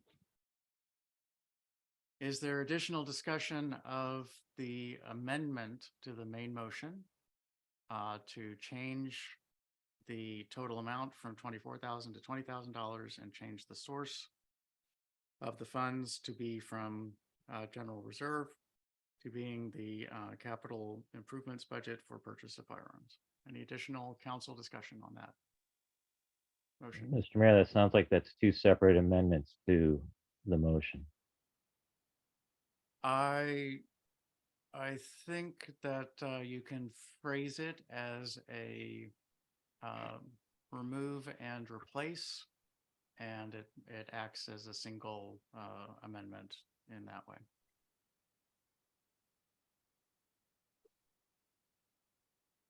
I'm happy to open up Robert's rules and read you the relevant sections if you would like to do that. But it is my opinion as chair that this can be treated as a single amendment. I'll take your word for it. Okay. Mr. Mayor, Councilmember Smith. I move to close debate. Well, we still need to, by our charter, we still need to seek public comments on this. Fair enough. Thank you, Mr. Mayor, for the correction. Of course. Are there any, well, I see there's another council comment. I believe that this will be your second opportunity to speak, Councilmember Fu, and that will be the last one you have unless the council gives you another opportunity. Councilmember Fu. I'm the one that's getting checked for speaking here. Second time for me? Come on. No, I'm befuddled right now. It's something that I would like to dialogue further. I'm totally open to the idea of potential reductions in the amount that we're spending on police in this town. But this was a dialogue about trees, and now it's a dialogue about guns. I felt more comfortable when it was a dialogue about trees. I don't feel 100% comfortable right now in this forum voting to reduced budget set aside for our PD. I would like to talk to constituents. I would like to talk to the mayor. I would like to talk to both council members. So I just have a general feeling of unease about this right now. This is potential monies that won't even be spent. We have budget items, or we have budgetary items that say that this is the amount that we've spent in years past, and this should be enough. I don't necessarily know that I feel comfortable taking from CIP and simultaneously putting that into a specific budget action that might not be utilized in the first place.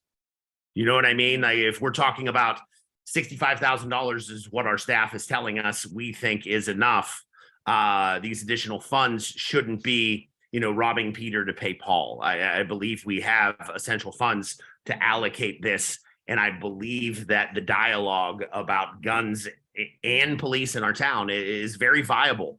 I want to hold that.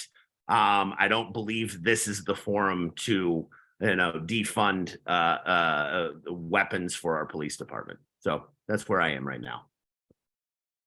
And I could change that, but I wasn't anticipating this debate in this forum at this time. So I feel a little bit unprepared to support that initiative right now.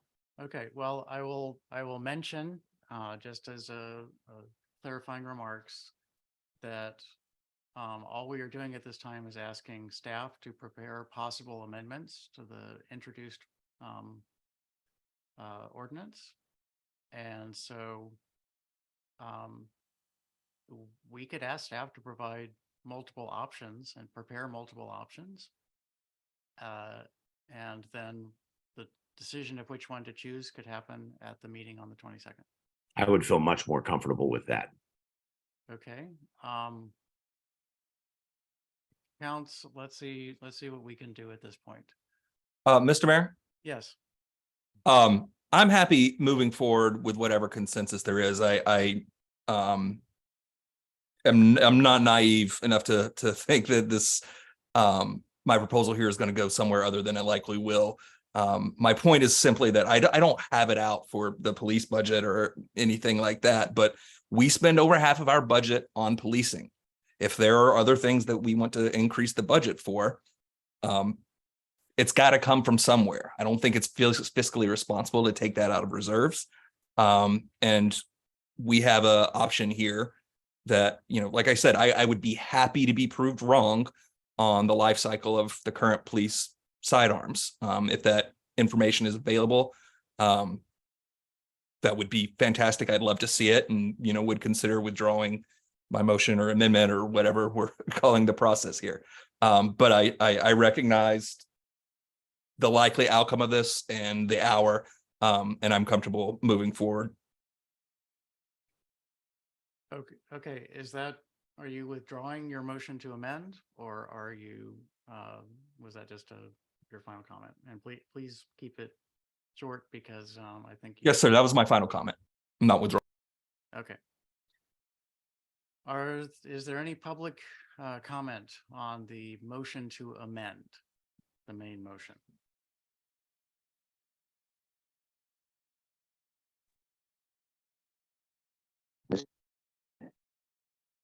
Mr. Enyang, I see you're unmuted. Do you wish to speak? Yes, I would. It's a little confusing from a public perspective. We are deep into Robert's rules at this point, but I think I would agree on Councilmember Foe's sort of intention of maybe having this be a larger conversation. I think the points are valid, and it seems appropriate to maybe have a larger conversation around the police budget spend moving forward and how that relates to other budget items.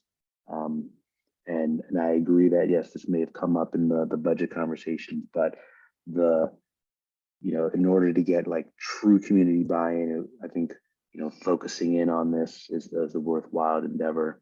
if the town council feels appropriate. Thank you, Mr. Yang. Are there additional public comments on the motion to amend? Seeing none, I will do a roll call vote. This is on the motion to amend the main motion, which the motion to amend would change the main motion to be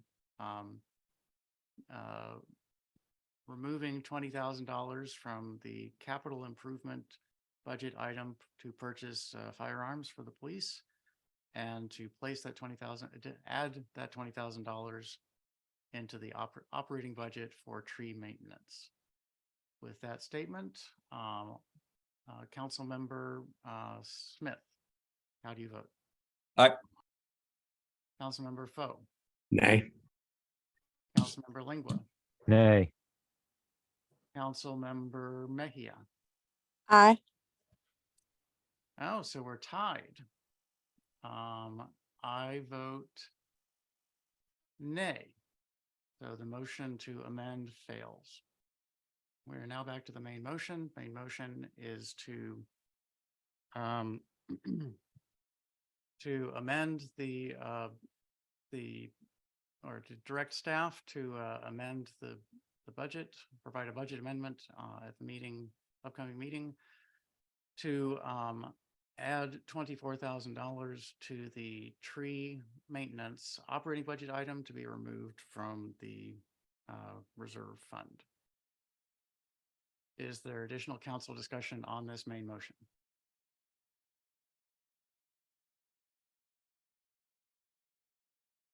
Are there public comments on this main motion?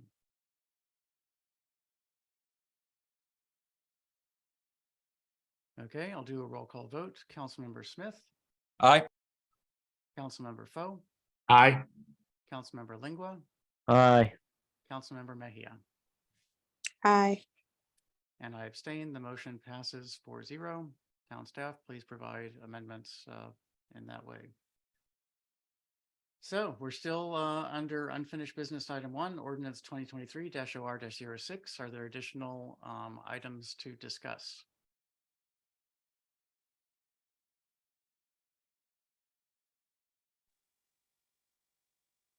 I have no other items. Thank you, Councilmember Lingua. I'm going to give everybody else another 10 seconds to come up with any other items to discuss for possible amendments to the budget. Councilmember Foe. Did Councilmember Smith suggest he wanted us to dialogue about a potential letter to District 22 electeds about MARC trains? New business. That's under new business. Oh, I apologize. Sorry. Still under unfinished business. New business. Okay. I'm going to move on from unfinished business item number 1 to unfinished business item number 2, sidewalk cafe standards. Town staff, can you present current status of the sidewalk standards? Director Shelton, if you could lead us through this discussion, please. I'd be happy to. Good evening, Mayor and Council. During previous meetings, Mayor and Councils and members of the public expressed what they would like to see in the town standards for a sidewalk cafe program. Some of those comments included maintaining accessibility along the sidewalk as a priority. And the guidelines attached to the meeting materials this evening have been updated to include the comments and responses we've received in the past. The guidelines specifically address the areas that are expected to be maintained, such as a minimum 5-foot width of unobstructed sidewalk space for pedestrians, that the participants are required to submit a certificate of liability insurance, naming the town as an additionally insured. The guidelines also address the areas eligible for use. We spoke a little bit at the last meeting about the area specifically in front of the sidewalk and on the potential parking spaces that would be used, how far to each side those could be used by the applicant. The excuse me. There was a comment from a council member, Councilmember Smith, actually, who mentioned that he was interested in knowing more about whether or not there would be a platform if you were able to put a platform in a parking space in order to elevate it to the height of the sidewalk to help maintain ADA compliance. The guidelines currently don't address any elevation in the parking spaces, but there are no on the sidewalk. It's not allowed to have I'm struggling to find the word for that, but some sort of elevated floor for the sidewalk cafe. So we can definitely alter the guidelines to address that. And if the mayor and council would like to allow an elevated seating area to bring it to the sidewalk's height and the parking spaces, we could include that in the guidelines. But that's where we are right now, and the staff is interested in receiving more feedback on the guidelines, and if there's anything else that the staff should include in the guidelines. Thank you, Director Chelton. Are there council comments on the current draft of the sidewalk cafe standards? Mr. Mayor. Councilmember Smith? Thank you, Mr. Mayor, and thank you to Mr. Chelton. The issue was brought up to me by our constituents, well, a business constituent at Manifest Bread, that the technically our standards here would allow for a sidewalk cafe spot in the area of the parallel parking in town center. However, it also, as noted, restricts the use of platforms to raise that up, which would make a sidewalk cafe in that space non-ADA compliant. However, Mr. Mayor, you informed me yesterday that space is not actually part of the town-owned property, that it is part of the Douglas plot, if I remember correctly. And so my concern here may have been allied and no longer be germane, in which case that would be fantastic. Okay, if I may, I'll let the town manager discuss this. Mr. Town Manager. Yes. The issue of where the town's right-of-way boundary is located has yet to be determined. I've discussed this briefly with the mayor. PG Atlas is notorious for not having their lines exact. I'll say it that way. I believe they even caution to not go by the lines that have been imposed on the image. So wherever that we may have sidewalk cafes, the town will first have a survey conducted. So we know exactly where the town rights of ways are. It's also entirely possible for someone to have fee simple ownership of property that we have a right of way across.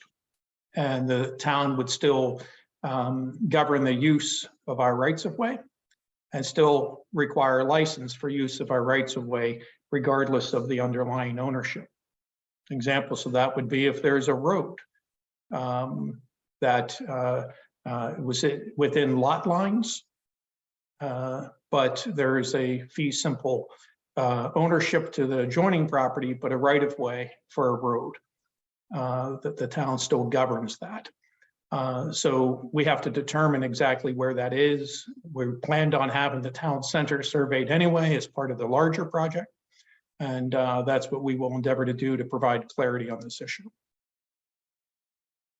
Thank you, Mr. Town Manager. Are there additional council discussion of this, of the sidewalk cafe standards?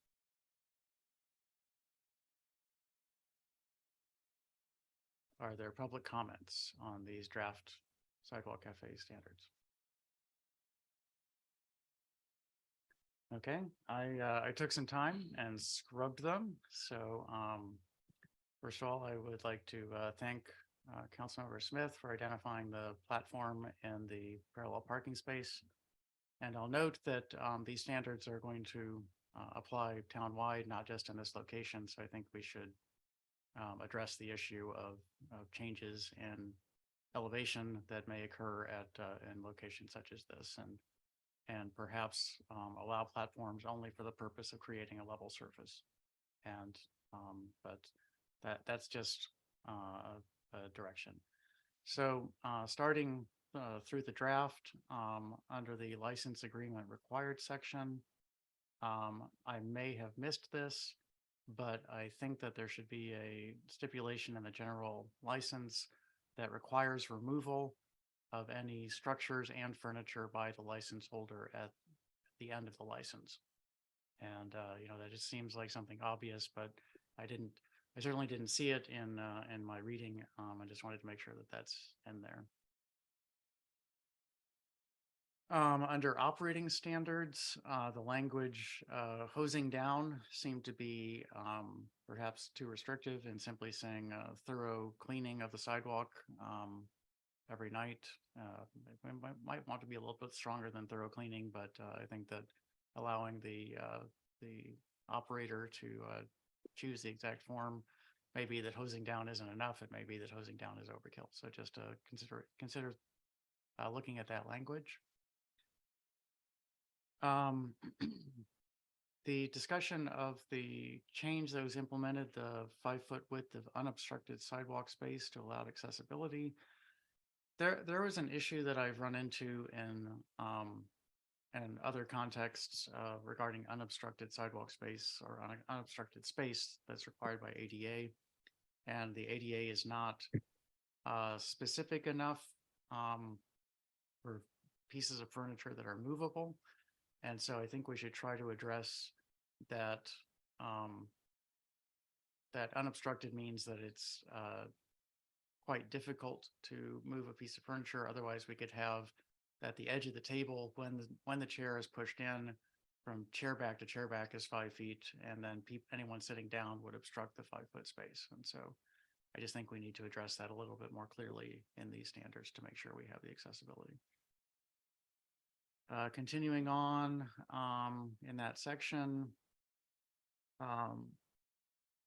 outdoor cafe, not contiguous. It must be located within 25 feet of the storefront of the associated food service facility. One of the storefronts that is likely to use this, the Riviera Tapas, they have 2 storefronts. And so I would say the nearest storefront, or perhaps the nearest entrance to the facility, just consideration of covering the occurrence of a property, because otherwise some very nice sidewalk space, which isn't on the main entrance to Riviera Tapas, might be inaccessible. So just consideration of multiple storefronts. Next sentence down, there's a statement: the town may not be able to grant exclusive use of sidewalk cafe, et cetera, et cetera.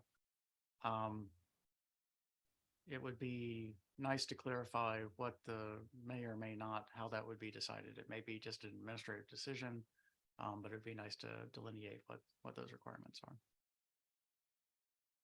are. Continuing on,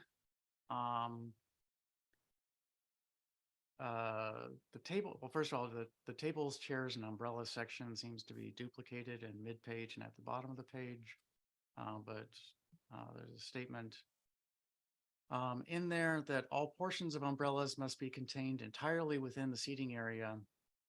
I'm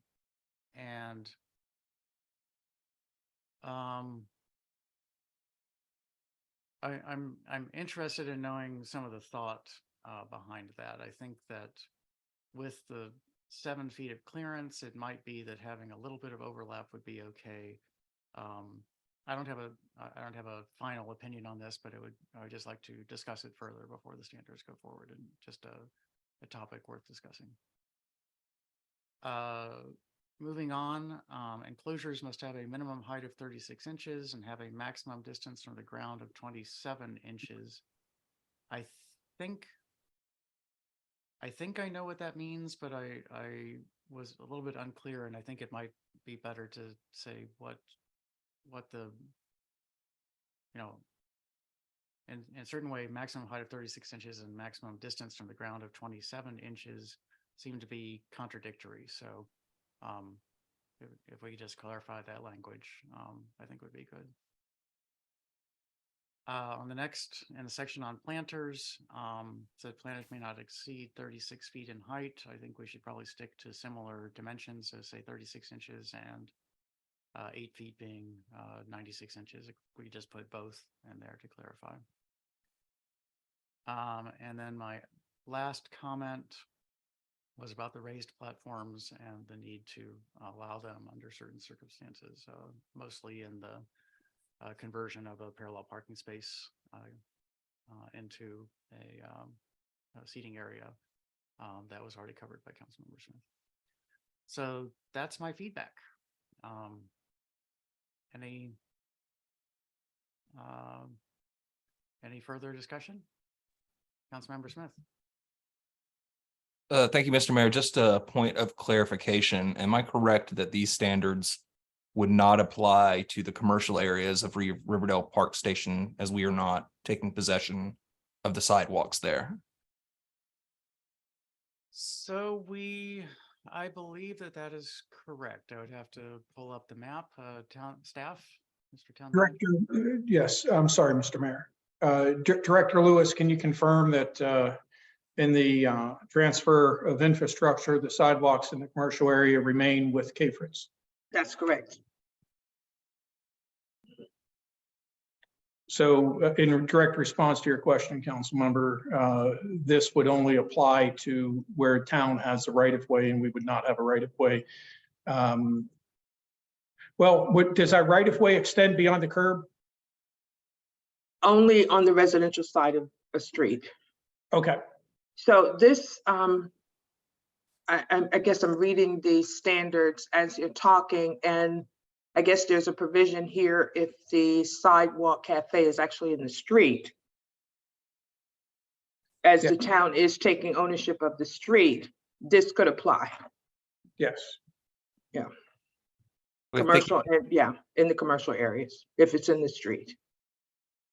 Gotcha. Thank you for the clarification, Ms. Lewis and Mr. Listish. Any additional comments from the council? Any additional public, any public comments on the sidewalk cafe standards?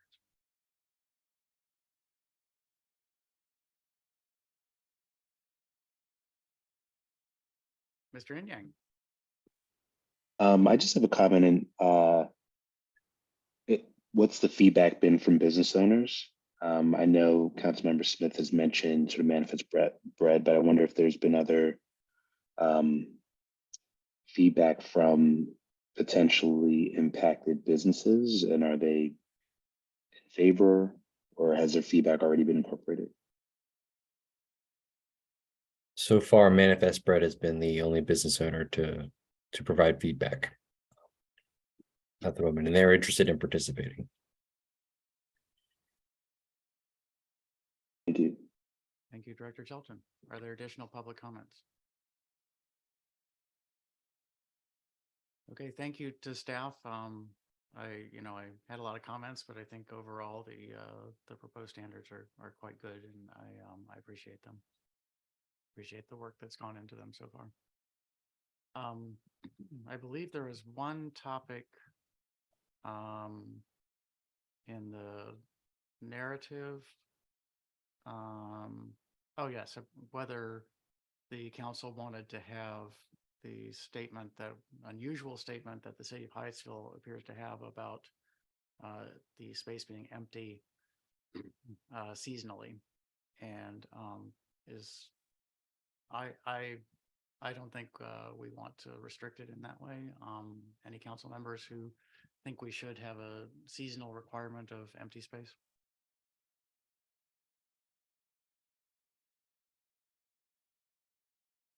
Okay, I'm seeing none, so I assume that people are happy with not having that restriction. Okay, any other council or public comments before we move on to the next item?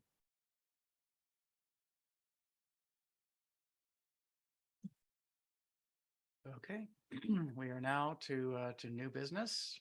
Are there any items of new business? Mr. Mayor, Councilmember Smith? yes, Mr. Mayor, as we talked about earlier in the meeting during my report, as I tried to fill time with words while I find my notes again.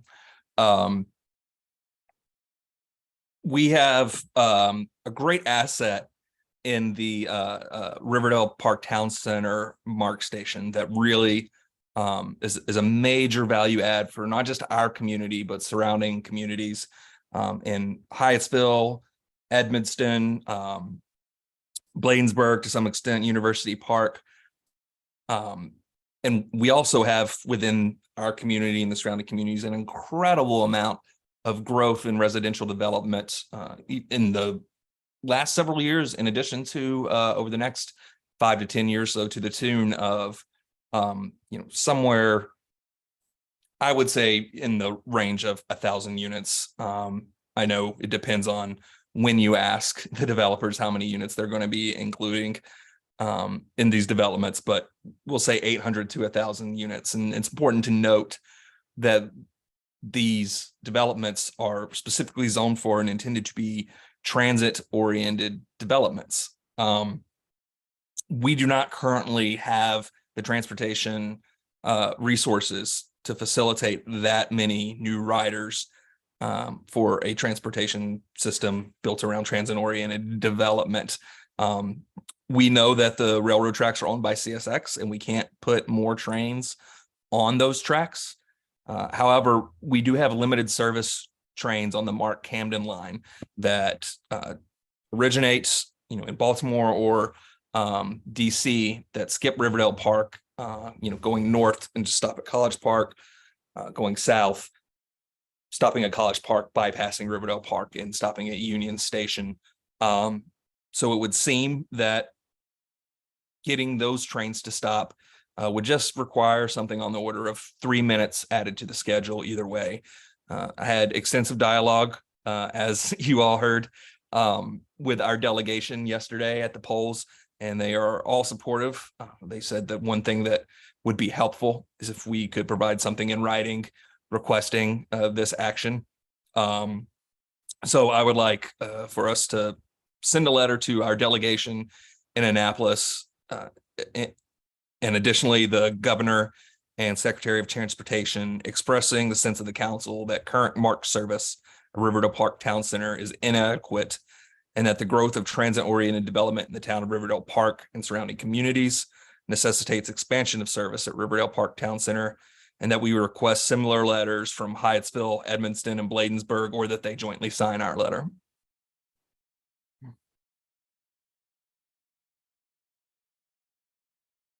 Thank you, Councilmember Smith. Was that a motion to direct town staff to write such a letter? Yes, I move that we do the things I just said. Very good. Is there a second to the motion? Seconded.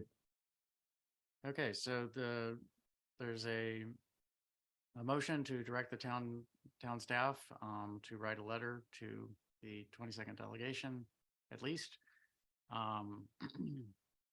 and request additional stops of existing MARC trains at the Riverdale Park MARC station. And any further council discussion of this item?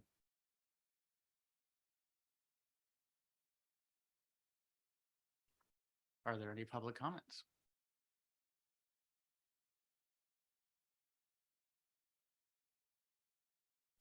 Mr. Mayor, if I may, Councilmember Lingua, please. is it the purpose to express a general dissatisfaction, or are we looking for a specific ask of the legislature for MARC to consider regarding their train schedule now? Mr. Mayor, if I may. Please. I thank the council member from Ward 3 from the question. I think it is currently inadequate. I think as we grow, I think 5 years from now, it will certainly be inarguably inadequate if the council feels that, does not agree on that point. I am happy to leave that out and just note that the necessity of having those limited service trains stop in Riverdale Park. Okay, so essentially the sentiment you want to get across to the delegation and to get that you would want them to convey to Mark with the support of others in Annapolis is for Mark to reevaluate their current train schedule and to consider adding additional stops, or not considering, but implementing additional stops on services that are currently have limited stops as part of their run. Correct. It would just be adding Riverdale Park Town Center to the schedule of the limited service trains. And I would note, I don't think that this would actually require legislative action. I think it could be done through executive action from, a request to the Secretary of Transportation or by direction of the governor to the secretary. But our legislative delegation is our voice in Annapolis, and they're the folks that make those calls. So hopefully it can be done through legislative through executive action, as we know, moves faster. Well, it could also be done as part of their budget process too. Sure, absolutely. Okay. All right. Thank you. No further questions. Okay. I believe that town staff will draft a letter and Councilmember Smith can comment on it. And I imagine that given that it's going to the delegation, that probably I will sign it. And so unless there's an objection to that, then I think that's probably how we will move forward. I think that's great, Mr. Mayor. And just to reiterate for the record, our delegation and our personal conversations history specifically requested this letter from the town and the surrounding communities. I heard it, so I understand. And hopefully this is the last time you have to hear my stump speech about trains for a little while. Oh, I'm pretty sure I'll hear it more in the future. It's fine. These things take a while to make them work. Any additional council comments on this this item that's on the floor? Motion on the floor. Any public comments?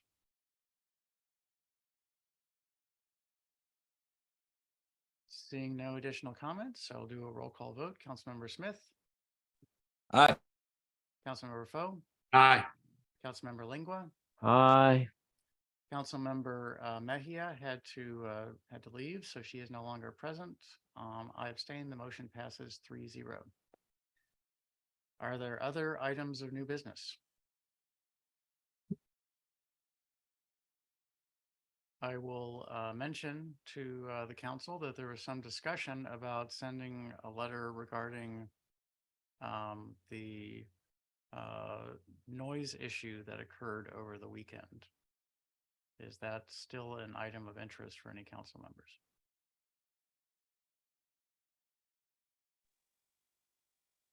Mr. Mayor, as I had mentioned earlier, I thought maybe this might be something that the town could bring up through PGCMA, because my understanding is there are several municipalities who were affected by this and had complaint. And it would seem to me that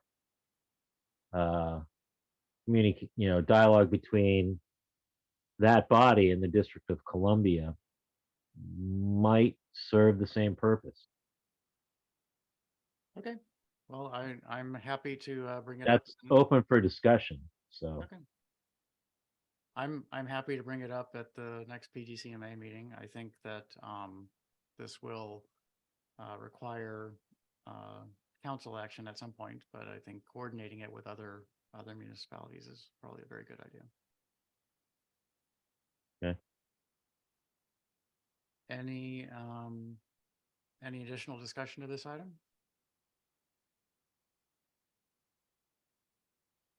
Any public comment on this item?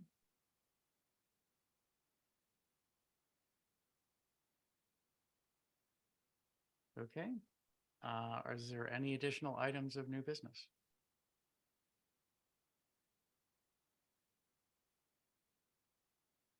Councilmember Lingua, your microphone is live. Do you want to bring anything up, or was it just? No, I have nothing that I want to bring up. No. Okay, that brings us to the end of our agenda. There's only the single item of adjournment left. May I please have a motion to adjourn? So moved. Second. Motion by Councilmember Foe, seconded by Councilmember Smith to adjourn. This is neither discussed nor debated. Move immediately to a roll call vote. Councilmember Smith, Aye. Councilmember Foe, Aye. Councilmember Lingua, Hi. and I abstain. The motion passes 3-0, and we are adjourned at 10:06 p.m. Thank you all very much. Thank you, everyone. Thank you. Well, have a good night.